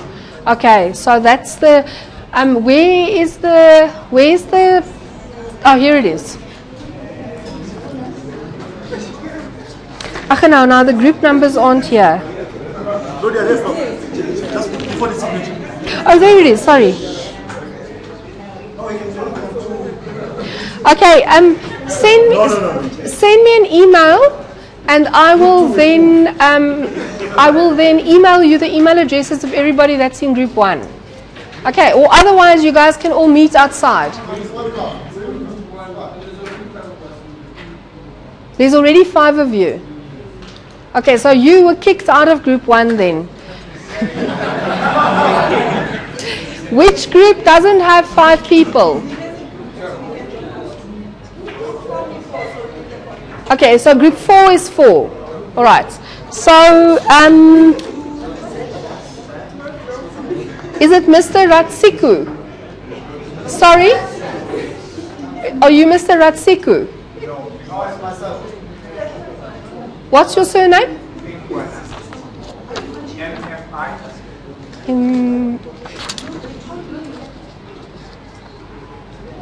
Okay, you can come and show me, and then we'll change your. I'll make you group 4 then.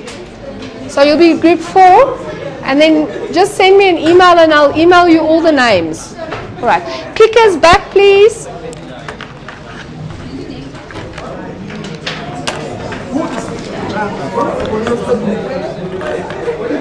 Names back, please.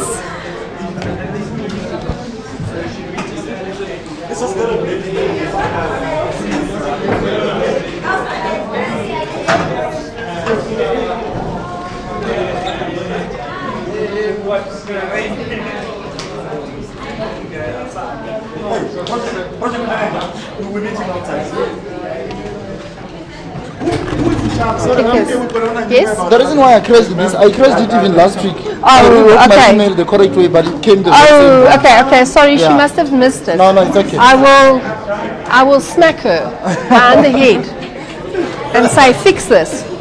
Hi, Prof. Guys, hi. And the list.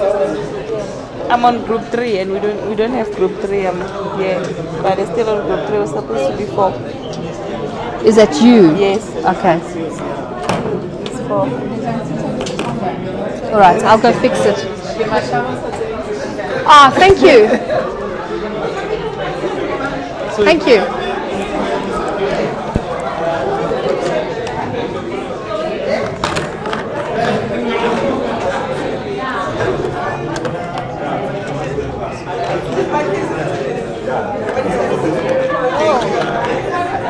I'm also groupless.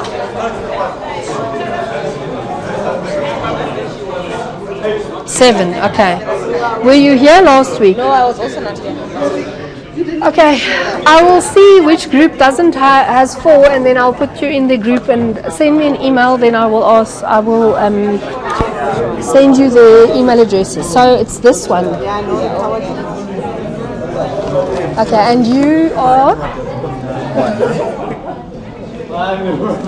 there. Okay, and you're now group 4. Okay. Who else is it? Or you can look who's in group 4, or you can send me an email and I'll send you their email addresses.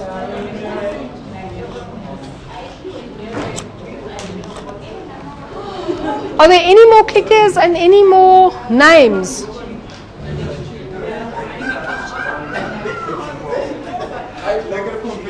Hello. I'm finding you. Hi, how are you?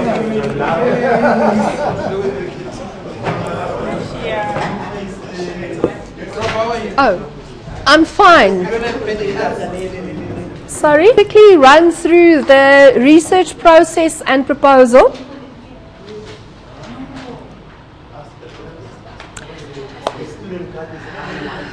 Okay, so remember that last time we spoke about what is research, what are the different types of research, what is professional research, and how to generate solid research hypotheses. And remember that in terms of professional research, you guys are busy with your article critique, which you are going to give me on the 21st of February. Okay.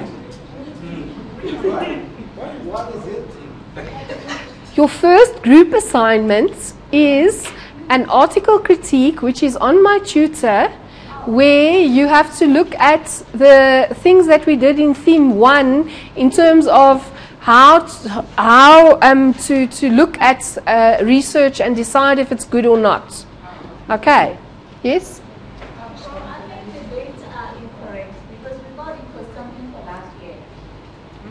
No. Okay, but it's loaded on It's loaded on my tutor as 2013 and it's in the study guide as 2013. Yeah, so you better start catching up. Right, you still have more than a week to do it, so... Okay, so the outcomes of today is that we want to know how to apply the research process, how to define a research question, how to plan research design, and generate a research proposal. Okay, and that's what we have done practically now. So now let's look at the theory. Okay, so this is the big picture of research. Because last year, by like theme 7, I realized that the students couldn't slot everything that we were doing into a picture. So I drew this picture for them then, and luckily for you, you get it at the beginning. So basically, you have your research question. So what is it that is the problem that you need an answer to? Okay, so what is the impact, or how do we measure the impact of KYP in the community? Then the next thing is you take that research question and you then develop your research proposal. And that's part of what we've done today, is we've looked at the main components and main things that we need to address in the research proposal. And in the research proposal, we obviously need to do a literature review, because as you learned last week, when we spoke about the literature, or when you did your jigsaw about the literature, we don't just start with nothing. We look at what have other people said, and we use what other people have said to build theories, which we then can test in our research. Okay. Then the next thing is we need to decide, are we going to follow a qualitative approach, where we look at more the depth and the words, or are we going to be like Nish and we're going to just follow a quantitative approach, where we're going to look at just numbers? All right. But the good news, Nish, is there's mixed methods as well, where you can do both. Okay. Then once we've decided if it's going to be qualitative or quantitative, we need to select a research method. Okay. Now, the main methods that we're going to do in this course is the focus group, the Delphi, the survey, and the case study. Because these are nice methods that work well in project management, and also work well in the South African environment. Because remember that we do research in the South African environment, and the problem with the South African environment is that we don't always have the numbers for the quantitative. So if we want to know in a certain mine, what are the success factors for projects, we might only have 50 project managers. And to then do quantitative statistics on that becomes difficult. And then doing a qualitative approach might give us a better answer, because we then go into the depth of it rather than into the numbers of it, or the width of it. Okay. Okay, so then we select the method, and then we select the sampling strategy. So how many people are we going to ask, and which method are we going to use? And you will see that all of this is described in the research proposal. Because the research proposal is basically our plan of what it is that we're going to do. Then we go off and we conduct the research. So we do what we say that we were going to do. And then at the end of the day, we write up the research. And so the last theme, these T1s and T3s and whatever refers to the various themes that we will be doing. Okay.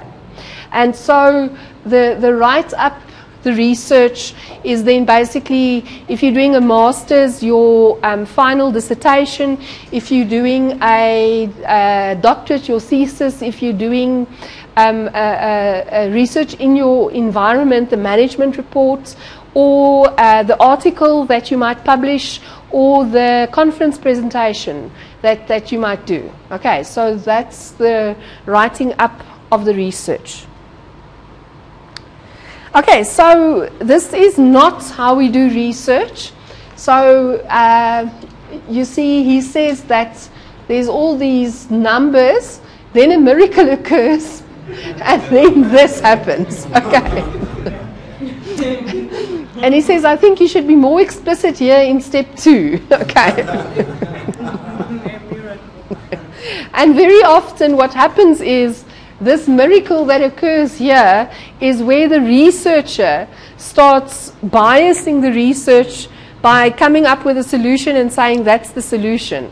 But there's no basis of either the literature or the methodology that supports that miracle. Okay, so one has to be very careful that you don't create your own miracles. Sorry. Yes? Meaning that every finding must have been found by somebody else before. Is that what you're saying? No. No, because research is also is about finding new stuff.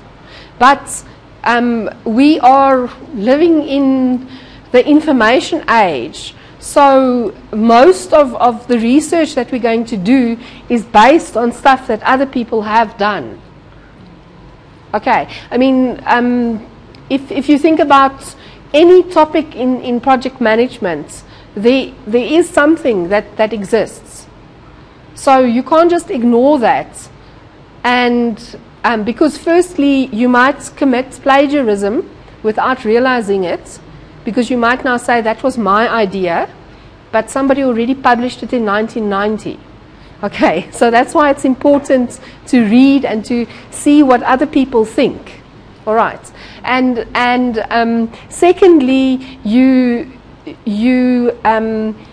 have to understand what's going on in the field, what's the terminology used in the field, before you can go on with your own research. What if I didn't see a publication like that? Then you're in big trouble.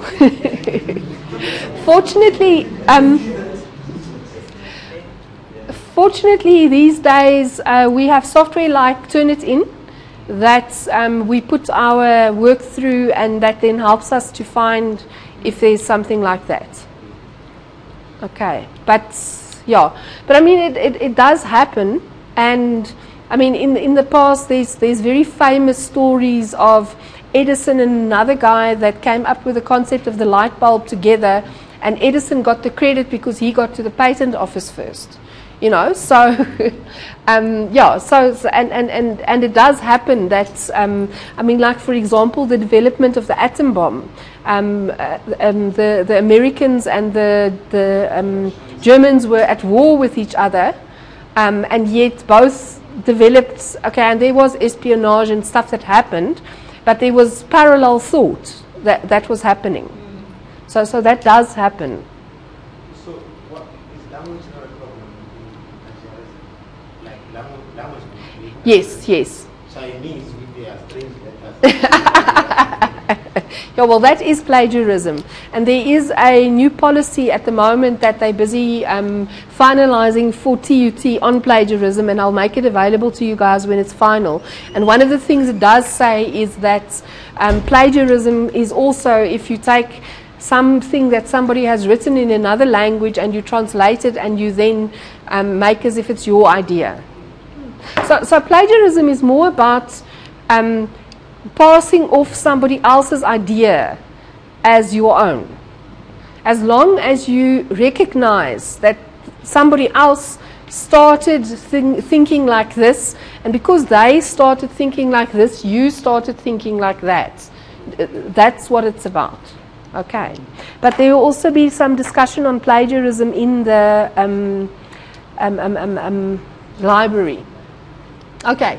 So in the in this course, the book that I chose for you is a very comprehensive book, and it's a very good book if you want to do further studies at postgraduate level, all right, because it covers your data collection and preparation and your data analysis and interpretation as well. But we don't have time in 6 months to go through everything, okay? So I skip over that. That's where the miracle happens in this course, all right? But just so that you are aware that those things do exist, and when you do postgraduate study, there is support as well in terms of those things, all right? And the most important part of any research is basically your research proposal. And so that's why I emphasize that, and I make you write 2 research proposals, because if you can do that, then your research just happens.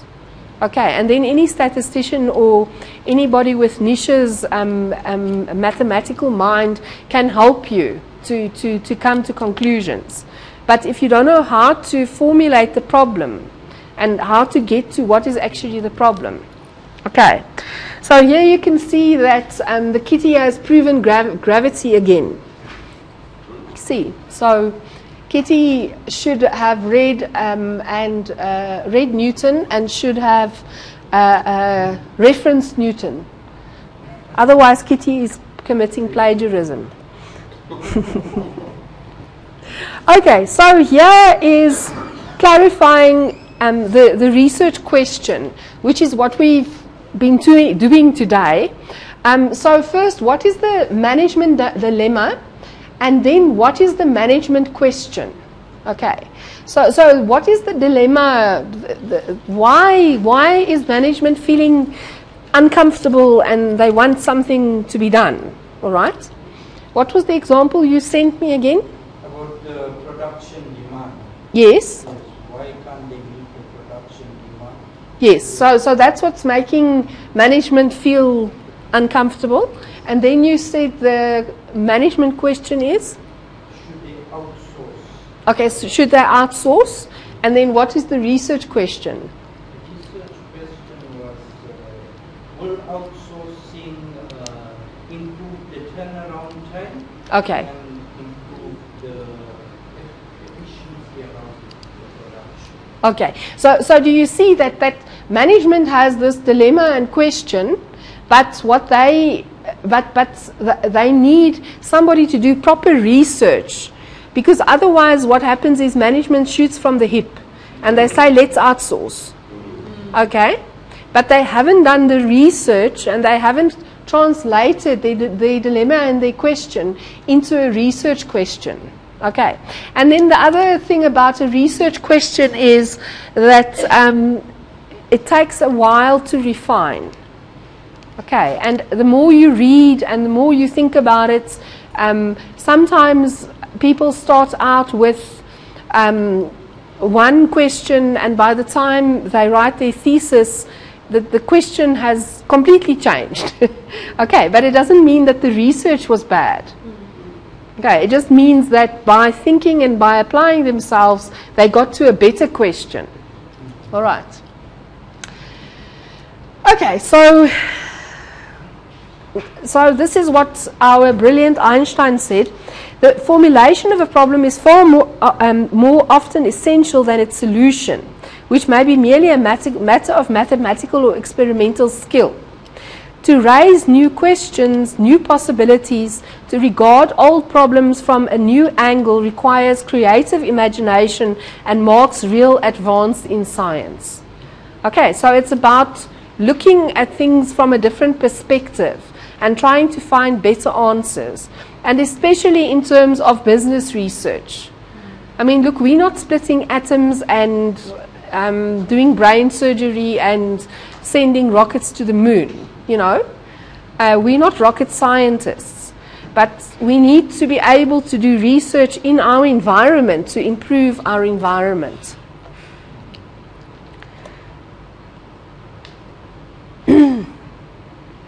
Okay, so this is the hierarchy. as we said, there's the research dilemma, then there's the management question, then there's the research question, then the research question is then translated into investigative questions. So what are the questions that I'm going to ask the various stakeholders? All right? Then the measurement question. So how am I going to ask the stakeholders these questions?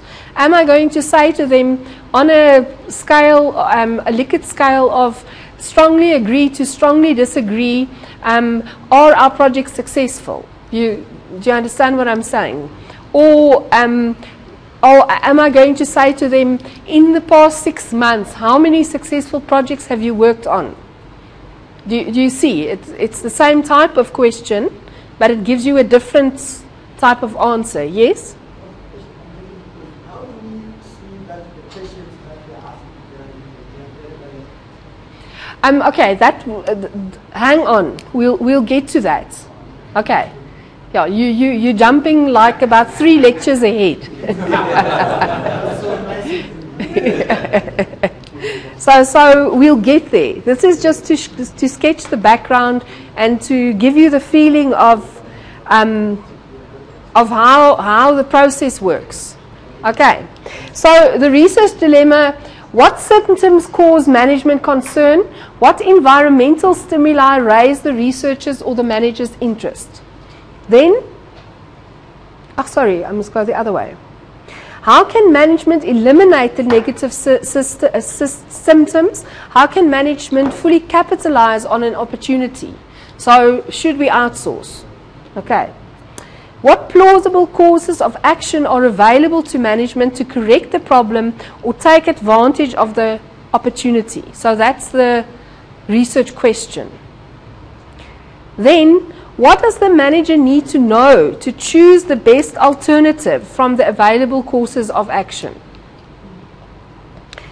Then, what should be asked or observed to obtain the information the manager needs? Okay. And then the last one, what is the recommended course of action given the research finding? Okay, so it's always this hierarchy of the question. And management is interested over here and over here. And the researcher has to do the work in the middle. So this, you can't mix them up. They have to come the way they are. Yeah, they normally, you sometimes go a step forward and then you go back again and then you go forward. So this looks as if it's like steps, but sometimes you go back and sometimes you go forward. Because research is not a linear process. Niche. Okay, so if we take a project management example, the research dilemma is not all projects in South Africa are successful in terms of time, cost and quality. Okay, so that's a problem that we have. What can be done to improve the success rate of projects in South Africa? Then, if we identify certain factors that lead to project success in South Africa, will the success rate improve if we apply the factors? So that's the research question. Then the investigative question is, what are the most important factors that contribute to project success in South Africa? Then the measurement question: indicate on a Likert scale from slightly disagree to strongly disagree whether you think that implementing the following will improve project success in South Africa. So, for example, following a project management methodology. Do you understand? So now we're getting to the measurement of it. And then the decision, given our answers, and after Nish has done his statistical analysis, which factors should we concentrate on? Yes. Prof, I want to ask the question. If you miss the boat by not following the plan, because everybody has their own mind on how to participate, would I arrive to number 6 to come up with a solution? Where do we have errors? Where do we make mistakes? Because I might not be asking myself the same questions like my next. Yes. No, exactly. Exactly. So what's if we go back to the big picture over there, if we decide to use a focus group where we get 10 project managers in a room and we ask them what are the factors that lead to success in South Africa, we're going to get a different answer to if we get the top experts in project management and we do a Delphi study with them.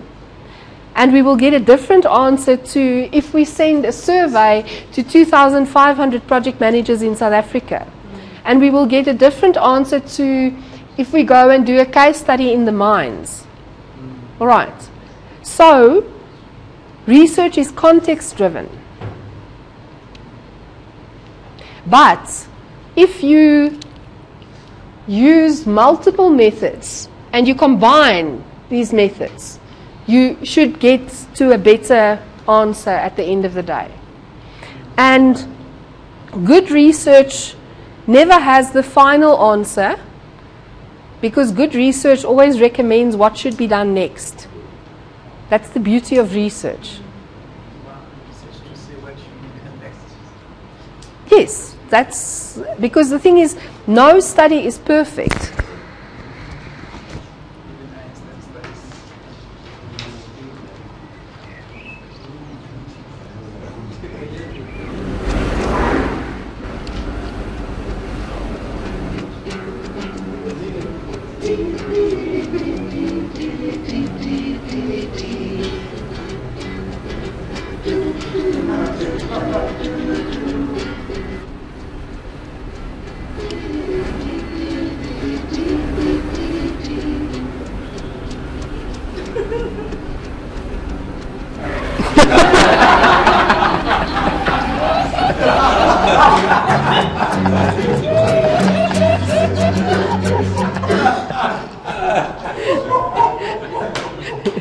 Okay, so that's research by observation.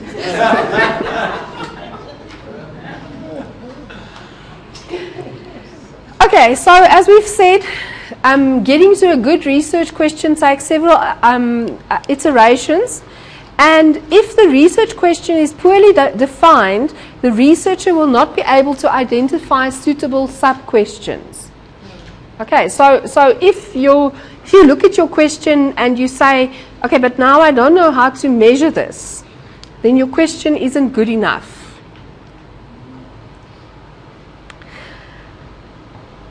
Okay, so how people research things, actual accredited resources, Wikipedia.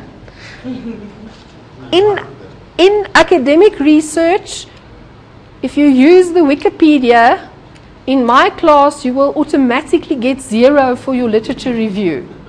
Okay, there is not even supposed to be a reference to the Wikipedia anywhere in any literature review that is academic. All right. Because Wikipedia can be changed by anybody at any stage. It's a good background. So if you want to know what epistemology means, you can go to the Wikipedia and it will give you an answer. But I could go today and decide I'm going to mess with people, and so I'm going to go and change it, and then I put it's the study of apes. And so for 10 days, that's what epistemology is. All right. Whereas accredited resources, actual accredited resources, the books, the textbooks that you have, you will see there are references in the textbooks to things that other people have published and said. Articles are peer-reviewed. So you don't just send an article to a journal and voila, the next day it's published. No, it's lots of sweat and tears. You send it to the journal, it gets sent to 3 other people. They don't know who you are. They rip your research apart completely. It comes back to you. You then fix it and you send it again, hoping that this time they will understand what you've said. They rip it apart again, and so the process goes. So there is a huge difference between Wikipedia and actual accredited resources in terms of validity and in terms of actually telling you the truth. Because I can tell you anything on Wikipedia, right? And yes, they have little brooms, and yes, they try and clear it up and whatever, but it's not properly researched, all of it. Okay, so what are the components of research design? Now, this is just sort of a very quick background to it. So the formulation of the research dilemma, we've spoken about that. It must be based on theory, non-trivial problems, narrowly defined and relevant. Then research design is your blueprint for fulfilling the objectives and answering the questions. And as we've already said, the more diverse methodologies we use, the greater the insight. But it's not always possible to use multi-methods, multi-study strategies, because sometimes there's just not enough time. But look at the competing designs before you select one. Because like today, because I'm at the moment in charge of looking at, after all the research students in the Faculty of Management Sciences. And so they send me their proposals. And today I got a proposal from a guy, and he knows that his sample is 26. And still he insists on doing survey research. Now, to do survey research, you need at least a sample of 100, or you need at least 100 respondents before you can start making statistical inferences. So it's obvious to me that he has just decided that survey research is how you do research. Okay, and so my goal in this course is to introduce you to other ways of doing it, so that because certain problems, yes, survey research is marvelous and it gives you a very good answer. But other problems, especially in the South African context where we're talking about a specialized field, if your sample is 26, you know, you have to use something else. I'm going to skip this one. Alright, then sampling design, for now, it's just the definitions that you must know. So a census is where you survey the entire population. Okay, so the census was supposedly when they came to all of our houses and all of us filled in a questionnaire. Right, so if you want to do a census of the students at TUT, you need to get 65,000 people to fill in your questionnaire. Okay, so that's difficult. And that's why the census results take like 4 years before they come out. All right. Then a population is the set of individuals, items of data or data from which a statistical sample is taken. So a population is generally more than a sample. So if we say all BTech project management students currently registered at TUT, we are talking of a population of maybe just under 200. All right, if you look at all the classes and so on. So that's the entire population. So if I want to do a census, I have to get the entire population to fill in the questionnaire. But normally what we do is we take a part of the target population which is carefully selected to represent the population. Okay. Then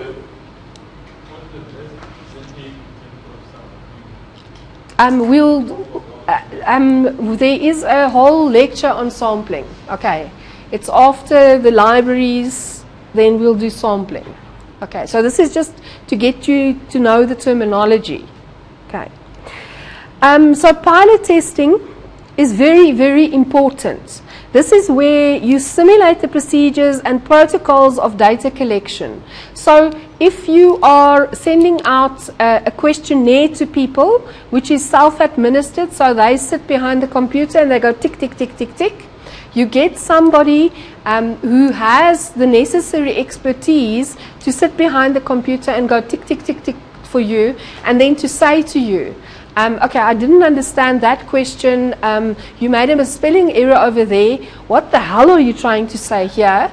You understand what I'm saying? Okay. And so it's to identify problems in procedures and protocols and to ensure that the language is understandable. And you must use members of the target population. So if you are going to do research on project managers in the mining industry, it doesn't help that you then go and ask somebody in the IT industry to look at your questionnaire for you. All right. All right, and then data collection. These are the devices that we use, and you can all read. So, okay, so here is a question for you. Which of the following is not an element of data analysis? Looking for patterns, presentation of the raw data, developing summaries, reducing accumulated data to manageable amounts. So which is not an element of data analysis? Okay, so who says it's one?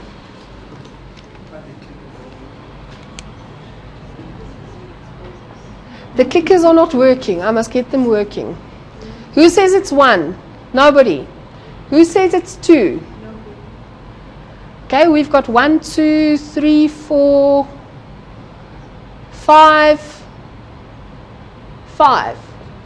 Who says it's 3? 1, 2, 3, 4, 5. Who says it's 4? 1, 2, 3, 4. Okay, and the rest of you?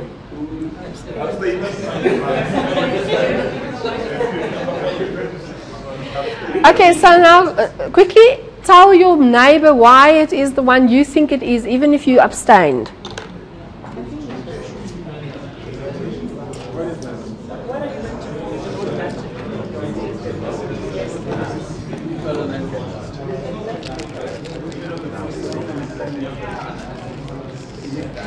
Baya, get someone to talk to.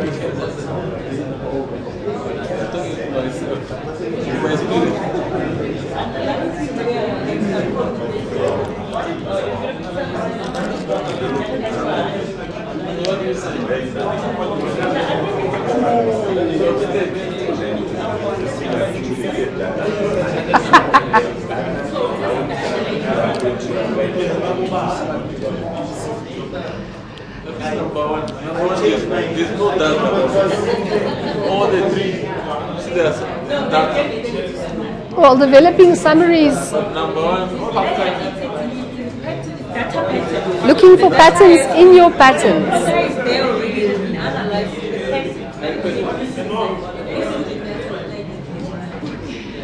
Okay, so who says number 1 now? Number 2? Ah, at last, there's some peer learning happening here. Number 3? You still number 3. Number 4? Okay, so data analysis is about taking your raw data. Right? So your raw data is in a spreadsheet in Excel and has lots of columns and lots of rows. And then summarizing it in some or other manner. So saying that the demographic information says that we had 30 project managers with 300 years experience now, but you understand what I'm saying. And then reducing the accumulated data to manageable amounts. So in terms of the question of what are the success factors for projects, this is what the answers are. In terms of what are the measures of success for projects, this is what the answers are. Okay, and then looking for patterns is trying to determine whether the question or the hypothesis that we have is true or not. Is it supporting what we thought that we were going to see? or are we seeing something completely different?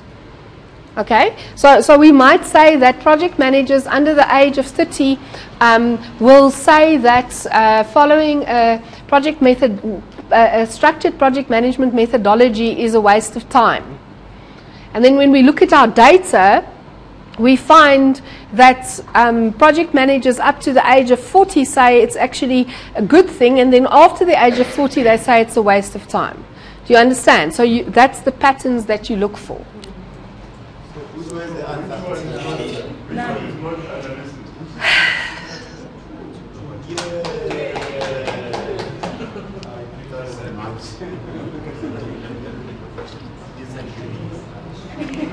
Okay, so here is basically, I don't know how to do statistics, but it doesn't matter because I didn't have data. Okay, so but this is what data analysis involves.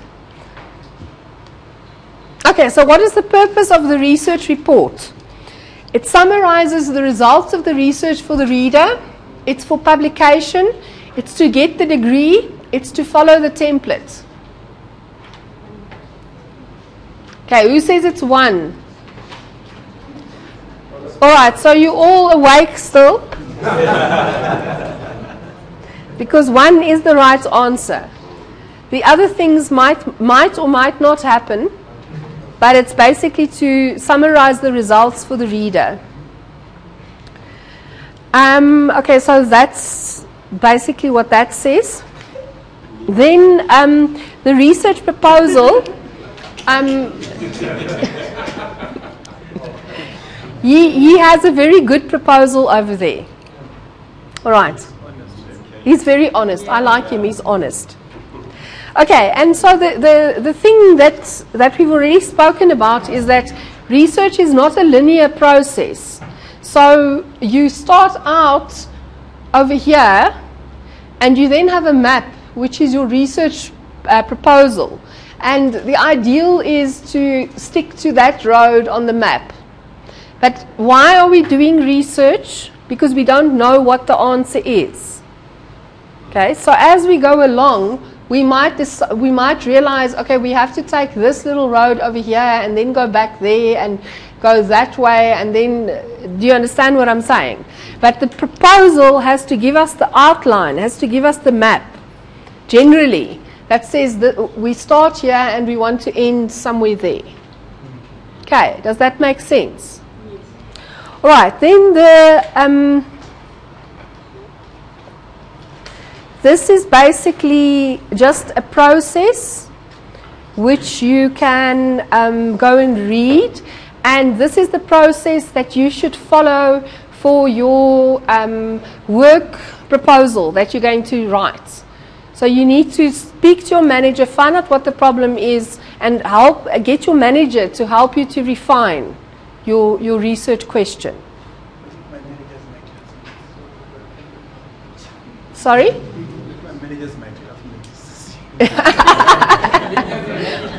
That's nice.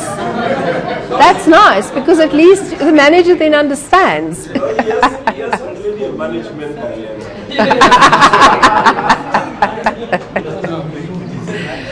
Okay, so I just want to bring it to your attention that you have to start thinking about your problem, your problem for your research proposal. All right. It should be and here are the elements of the research proposal. Some of them we've addressed already, and the rest of them we will address in detail as we go along. All right. So here is just, okay, so I let you do this in the beginning because I thought it would be more stimulating to do the worksheet in the beginning.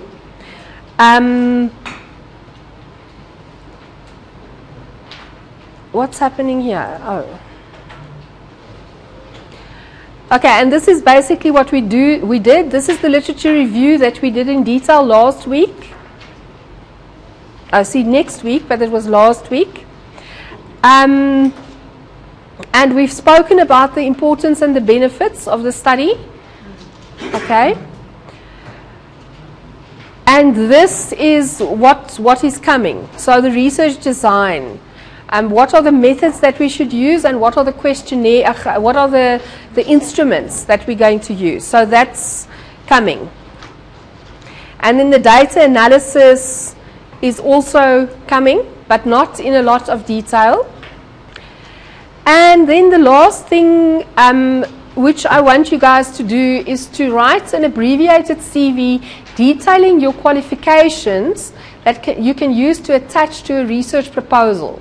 So what qualifies you guys to do this research in the community service project? Okay, so you carefully have to think about that. And then I want it attached to the group assignment for each group member for the proposal.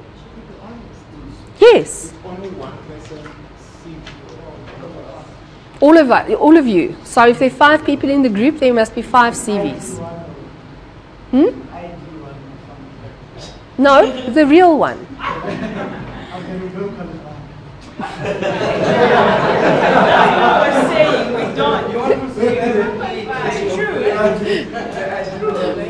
Okay, and then in the proposals that you are going to be doing, being project managers, you're very good at thumb sucking. So you can thumb suck what you think the major phases of the research will be and how long you think it will take. And and you can also thumb suck what budget. So I just want you to think about it, you understand? Because this is not going to, you are not going to be doing the research. I'm hoping to get a guy who wants to do his sabbatical here to actually do the research. So all of your proposals are going to be an input for him to then actually do the research. If I don't get him, then I'll do the research. No, you're not going to Cape Town. Of course we will. Yes, remember I said that on the final publication that comes out of this, the person who does the best in the block class and the best in the evening class will be the co-author of the paper.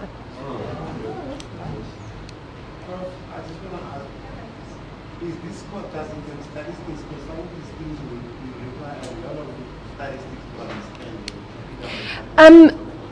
As I said in the beginning, I'm focusing on the proposal phase more because I want to prepare you to be able to do postgraduate studies.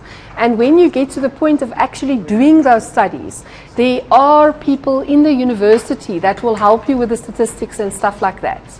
So the BTECs where research methodology is a year course. In the second semester they do statistics. But we don't do statistics because we only have 6 months. Okay, and I want to focus on actually teaching you a skill that you can use. And to find somebody to help you with the statistics is a lot easier than finding somebody to help you with a research question. Okay. Any other questions, or can we go home now? Guys, will you just switch the lights off for me, please? And shh.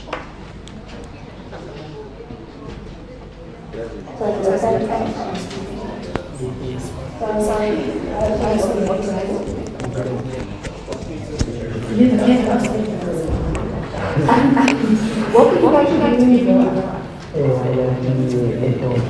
A doctor. Why? Why? Because here in Cape Town, there are many doctors like where we live, and then I want to help the community. Yeah. Okay. And what are your favorite subjects at school?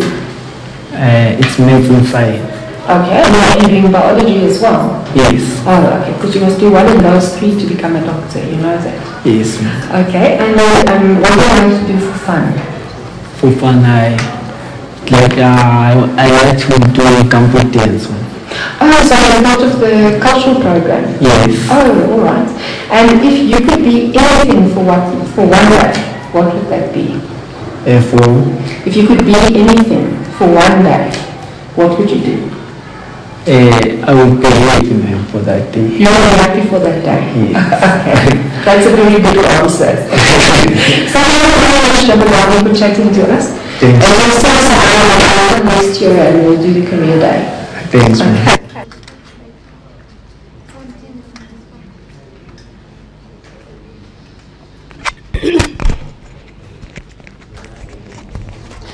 Okay, so that was a little bit of inspiration for you guys to start off with. I'm trying a new experiment today where what I'm doing is I am recording my lecture and then I will make it available online so that if you want to go and look at something again, or if you didn't understand something the first time, you can go and look at it again. All right. Also, on Monday, I was very ill. I'm still ill. I've got the flu, so I didn't really lecture in detail. So I'm going to make it available for the Monday people as well, so that they can also just get the proper lecture. So if I pass out or if I start talking incoherently, then you know it's the flu talking. All right. Oopsie. That was the bag. All right, so today we're going to be talking about project initiation. Please sign the attendance register and write your group number if you have a group number. If you're still battling with getting a group number and getting registered on My Tutor, don't worry about it. We'll sort it out when we start doing the group work, which we will do just now. Okay, so today we're talking about project initiation. So the main outcomes is that we want to be able to develop a list of stakeholders and we want to be able to develop a project charter. So why do you think it's important to identify project stakeholders? Can everyone please just switch their cell phones to silent?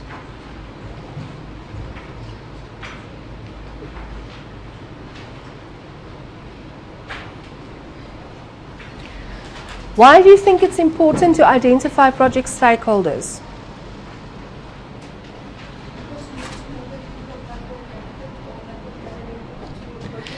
Sorry, Senju, can you speak up? I didn't hear you. We need to know everybody that would influence a project, so it's important to identify everyone that would have influence. Okay, so we want to know everybody that would influence our project. Why do we want to know everybody that would influence our project?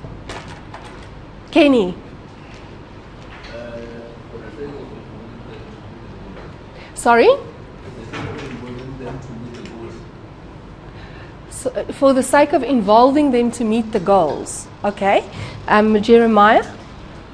Because by excluding them in the process, we're going to have a problem of not finishing our project. So we need to involve them on a start meeting, and then we have to have a concrete information so that when you start a project, you know exactly what really the client is looking. Because even the client as well as the managers or the sponsors are the one who actually keeps us going, and we must know what is really okay. All right. So if you remember our little picture of the tree and the swing, we need to involve all the stakeholders so that at the end of the day we deliver what the client actually requires. All right.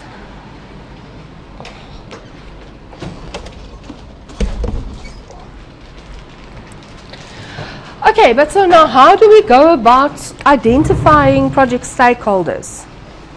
So the first question is, what are project stakeholders? I've asked you why are they important, but what are they? Who are they? Who are these animals? Yes, speak up please. Sorry, I can't hear you. Okay, so they're people that can influence the outcome of your project. Yes, Yvonne? And those that okay, and those that are influenced by the project. Okay, so I would love this guy to be my project stakeholder. You can see he's holding the stake, and he can come and braai at my house any day. Although my husband might not be so happy. Okay, but so the ones in one of the interviews 2 years ago, I asked the question to one of the students, what is a project stakeholder? And they couldn't answer the question. So I said, is it the person that holds the stake at the braai? And my colleagues have been teasing me about that ever since. Right, so a stakeholder is not the person holding the stake at the braai. So if I ask you that question in the test or in the exam, don't give me that answer. This is the answer I want. So it's the person or organization that forms part of the project team. All right, so sometimes we forget that the project team is actually also a stakeholder, and or has vested or perceived interests that can be affected by the project. Can somebody give me an example of a very recent project that's in the news at the moment where they got the stakeholder management completely wrong? Tolls, yes. Okay, we all we all know that. Okay, so the problem was with Sunroll is that we as the consumers have vested interest in the project, because at the end of the day it's going to affect our pockets, and they did not manage us from the beginning. They built the beautiful roads and whatever, and then one day suddenly we found out that we had to pay a fortune in order to use the beautiful roads. Okay, so they got their stakeholder definition wrong. And can you see that we're talking about project initiation, and stakeholder definition is one of the first things that we do. So right at the start of the project, we do our stakeholder definition. Okay, so here is just a list of typical stakeholders that you will find on a project. So clients, customers, owners, or other recipients of deliverables. So we can call those beneficiaries as well. Well, some of them, recipients of deliverables, are definitely beneficiaries. Okay, so in the Sunroll project, who are the beneficiaries? Yes. Car owners are supposed to be the beneficiaries. Who are the beneficiaries at the moment? The people that are pocketing our money. Okay, so there has to be an equitable return for all of the beneficiaries in the project. The end users, which in this case is also, for Sunroll, is also us and the beneficiaries. Functional managers, project managers, senior managers. So this you could see is part of the project organization. Then financiers or sponsors, joint venture partners, because a lot of these really large projects are done with joint ventures. Environmentalists, and environmentalists are often those that can oppose our projects and can make our projects fail if we don't manage the environment and the impacts on the environment of our projects properly. Then society at large, and that's where projects can also sometimes fail if you forget that there might be an impact on society at large, and society at large might come and toy against your project if you don't manage them right from the beginning. And then the project team members. So in the final analysis, we can take all of these project stakeholders and we can classify them as beneficiaries and supporters. So those are the people that are on our side, that want our project to succeed and who will benefit from our project. Opposing parties. So these are the guys that don't want the project to succeed for whatever reason. Sometimes that would be for political reasons. Then we have team members and other contributors, because the team is the core team of the project, but remember that we sometimes subcontract parts of the project, and we sometimes get sponsors for parts of the project. And so they would be part of the contributory bodies. And then the last one is the regulatory bodies. Now, it's important to understand that regulatory bodies are people with teeth, or bodies with teeth. Okay, so they can bite us, they can do something, fine us, they can basically stop our project. Okay, so typically if you think about building, a building inspector is part of a regulatory body, and if they come and inspect your building and it's not up to standard, they can make you break down what you've built up to there and redo it. Okay. The important thing to note as well, which I find that the students, especially when you guys do your individual assignment, don't realize, is that a standard is not a regulatory body. Okay? So the ISO standard is not a regulatory body. The regulatory body is the body that enforces the ISO standard in the organization. Okay, so if you are ISO certified and your project has to meet a certain ISO standard, who enforces that ISO standard in your organization? Do you want to give me some examples? So the quality auditors, yes. Any other examples of who enforces the ISO standards on your projects?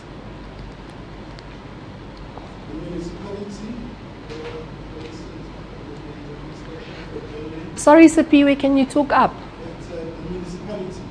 Okay, it could be the municipality. Yes. Yes.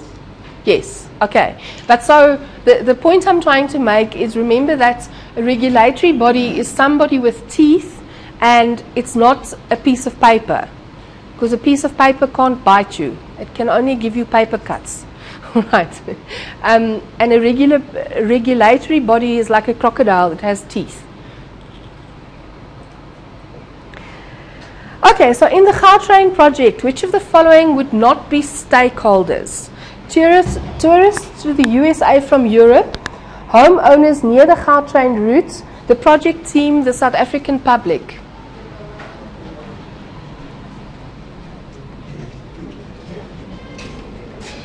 Morgen. Hi. Moes jy nou besig met die klas? Ons het mos gesê dat ek vir die oggende en jy vir die middag. Ja, maar jy het gesê buite die eerste 2 kere. Nee, buite die eerste keer in die 16de Maart. Ja. Nee, jy het nie vir my daad gesê. Kyk, ek was verlede week hier, of voorverlede week. Ja. En die volgende week is ek in die oggend. O nee, ekskuus, ons het mekaar dan misverstaan. Want dit is die 16de Maart wat die ding is. Ja, jy het dit vir my gesê nie. Wel, sal jy omgee as ek asseblief vanoggend aangaan, want ek voel baie siek, ek het griep. So ek wil net klaarmaak en huis toe gaan. Ek is baie jammer. Maar nou is my hele storie ook deur mekaar. En ek sê verlede week vir die studente, please confirm with Professor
Sorry?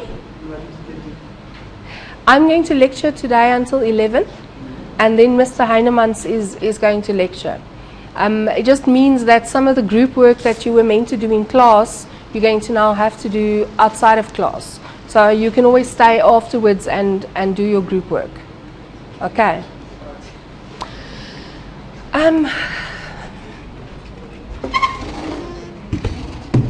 All right, so have you guys decided? Does anybody have a different number? Why is it number 1? Okay, cool. For the Soccer World Cup, the following were stakeholders: soccer players, South African citizens, German supporters, Nelson Mandela, all of the above, none of the above.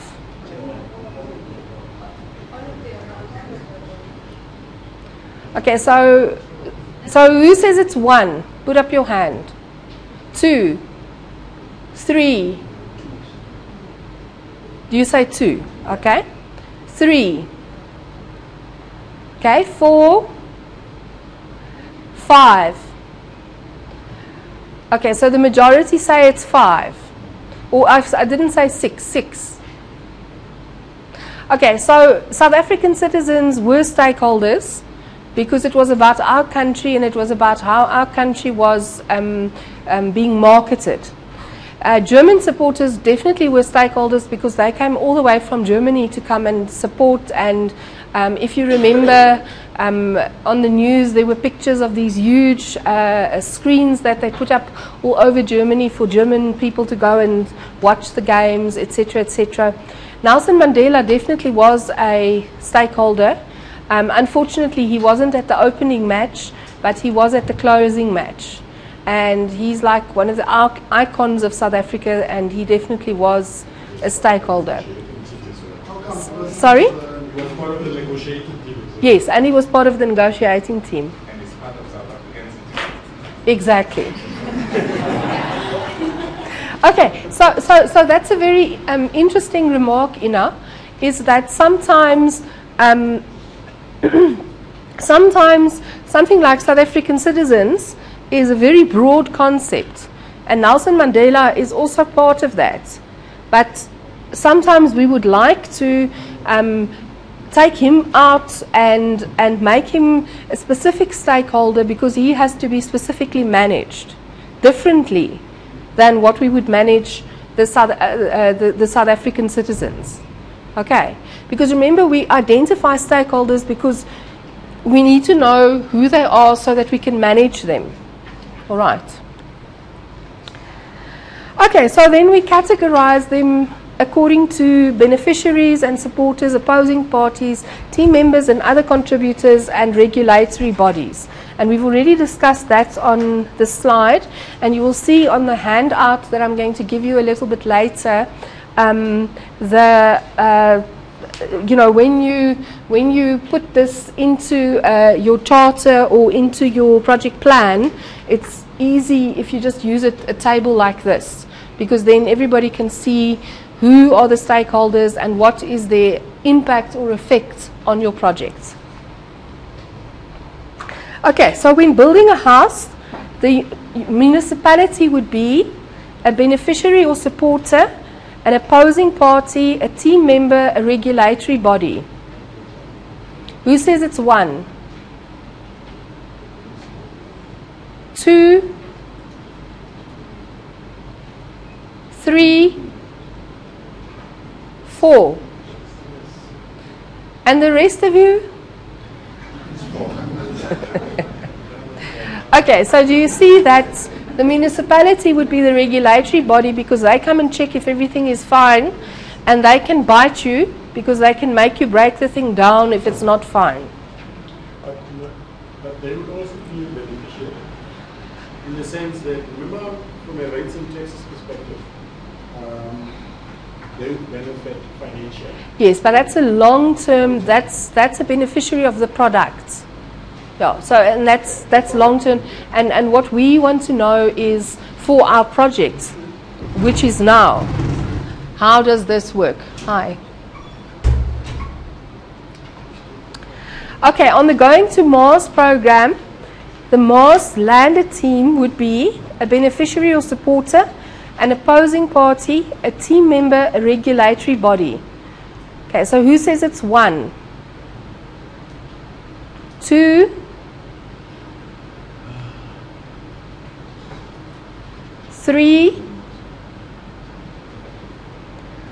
4?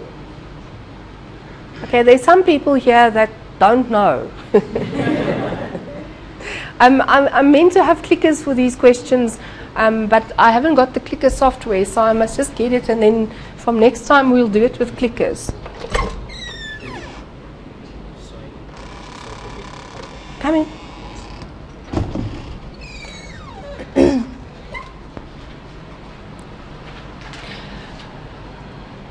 Okay, so it's a team member, because they are the team that is making this project happen. When building a nuclear power station, Greenpeace would be a beneficiary or a supporter, an opposing party, a team member, a regulatory body. Okay, so who says 1, 2, 3, 4? Okay, so Greenpeace is not a regulatory body because they don't have teeth. They are a non-government organization, and they mainly oppose things like nuclear power stations by protesting, etc., etc. But they have no teeth in terms of the law, all right? And so that's why they would be an opposing party. Okay, so are there any questions so far around stakeholders? No questions. So you're all fine, you're all going to be able to identify stakeholders easily. Okay, so guys, I want to just talk to you. We said that we're going to do the career day at Kliptown Youth Project. Subsequently, on Monday, because look, there's the evening class on Monday, and then there's you guys on a Friday. And on Monday, there were 8 groups, and they have pretty much covered a very wide spectrum of careers already. And so I was wondering whether it would be okay with you if instead of taking you guys to Kliptown, we go to Hammanskraal. Because I have contacts in Hammanskraal as well, and we can set up a career day, we can get a hall there and everything. Okay, so is there, who would vote that we go to Hammanskraal? What I will then do is I'll go there and I'll get some photographs and some background information for you there as well. And then we will then go on the 27th of July, because classes start on the 20th. And in the second semester, there are only classes for you guys, there's classes every second week. So the week in between, on the 27th, we will then go to Hammanskraal. Okay. Who votes yes, that you want to go to Hammanskraal, that it's fine?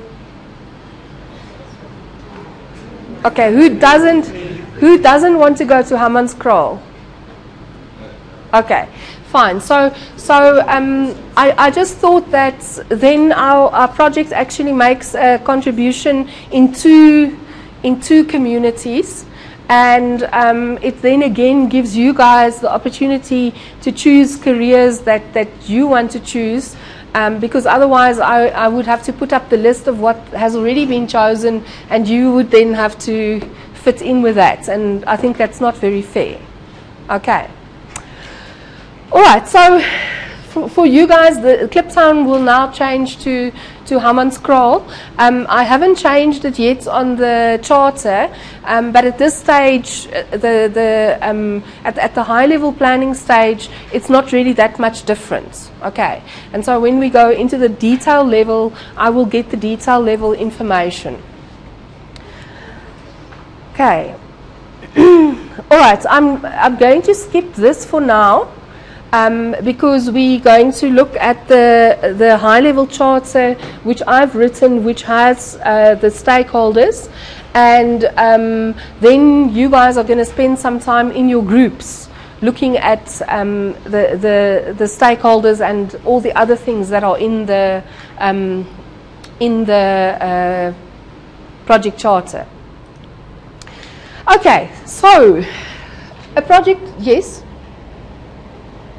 Just to spell out the word, with regards to the group assignment, wouldn't it be easy and non-confusing that probably you identify a list of these careers and then we can just choose from them? Because of 10 to 1, a particular group might decide to choose, not knowing what the other group has. Yeah, what we did on Monday night, and we'll do that now as well, is I wrote all the group numbers on the board, and then the groups discussed what they wanted to do, and then as they decided, we put it, they put it down. All right. So you could then see what the other groups had already decided, and there was only one group that said engineering, and they wanted to do engineering as a whole, and then there was another group that said civil engineering, and then we decided that the group that said engineering as a whole had put down their names first, so they got engineering, and then the other group had to change. So that worked quite well. There wasn't any contention or problem. Okay, so I'd rather that you guys talk in your groups and be comfortable, and then the race is on to get it on the board. All right. Okay, so that worked in the evening class, and I'm sure it will work here as well. Okay, so a project charter. What is a project charter about? A project charter tells you who are the major participants in your project. It gives you the high-level scope of the project. So you can see that's a telescope. It's not a microscope. Right, so in the project plan, that's where we start doing the detail scope, whereas in the project charter, we have the high-level scope. Then we want to know what the objectives are. So what are the targets that we want to meet? We want to know how are we going to measure that we're meeting those targets. And that's a very important one, which people often forget. And why projects often fail is because we don't say from the beginning how are we going to measure whether the project is a success or not. And then the assumptions or restrictions. So what do we assume will be in place, and what are the boundaries? So what are the things that might stop us from attaining what we want to attain? All right, and then at the end of the day, what the project charter does is it gives the project manager the authority to continue with the project. So what you guys are going to do is you are going to write a project charter for each of your stalls. You're going to submit that project charter, and I am the CEO, and I am then going to sign off and say yes, you may continue with the project, or say no, this project charter isn't acceptable, you have to update it before you're allowed to continue with the project. Okay, does that make sense? So what criteria are we going to be using in order to say no? Okay, the criteria are already loaded on my tutor. So basically, you need to get 50% for your charter. Otherwise, you will have to redo it. We can look at it now in detail. Yeah. Okay. Okay. So we've now already talked about what is a project charter, but the picture I want you to have is the map of the world. Right. So it maps out on a high level to you what the project is. So on the map of the world, this one, we know, we can see there's a landmass here, but it doesn't tell us that that's South Africa yet. Okay. Because when we get to the detail planning, that's when we're going to say that is South Africa.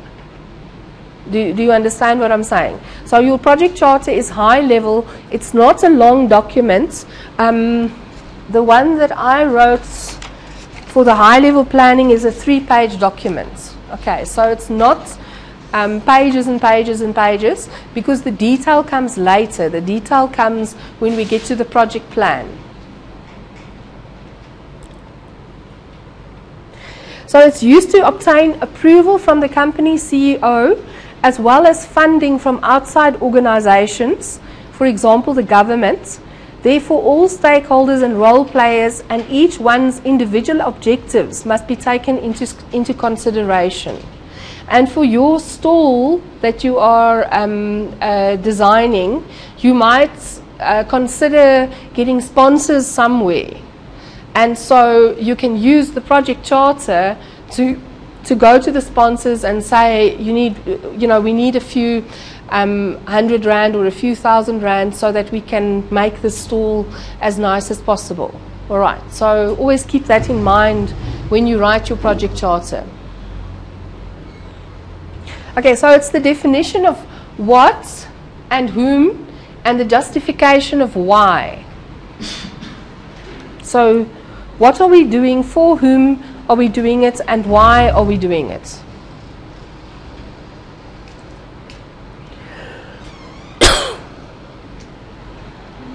Hi. I just want to check this keyboard at the back. Okay. All right, so here are the main components of the project charter. I'm not going to talk through them now because I will open the handout and then we can talk through it in a bit more detail. Okay, so we've now got to the handout part.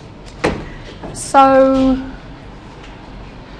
okay, at this stage I'm going to stop the recording. No?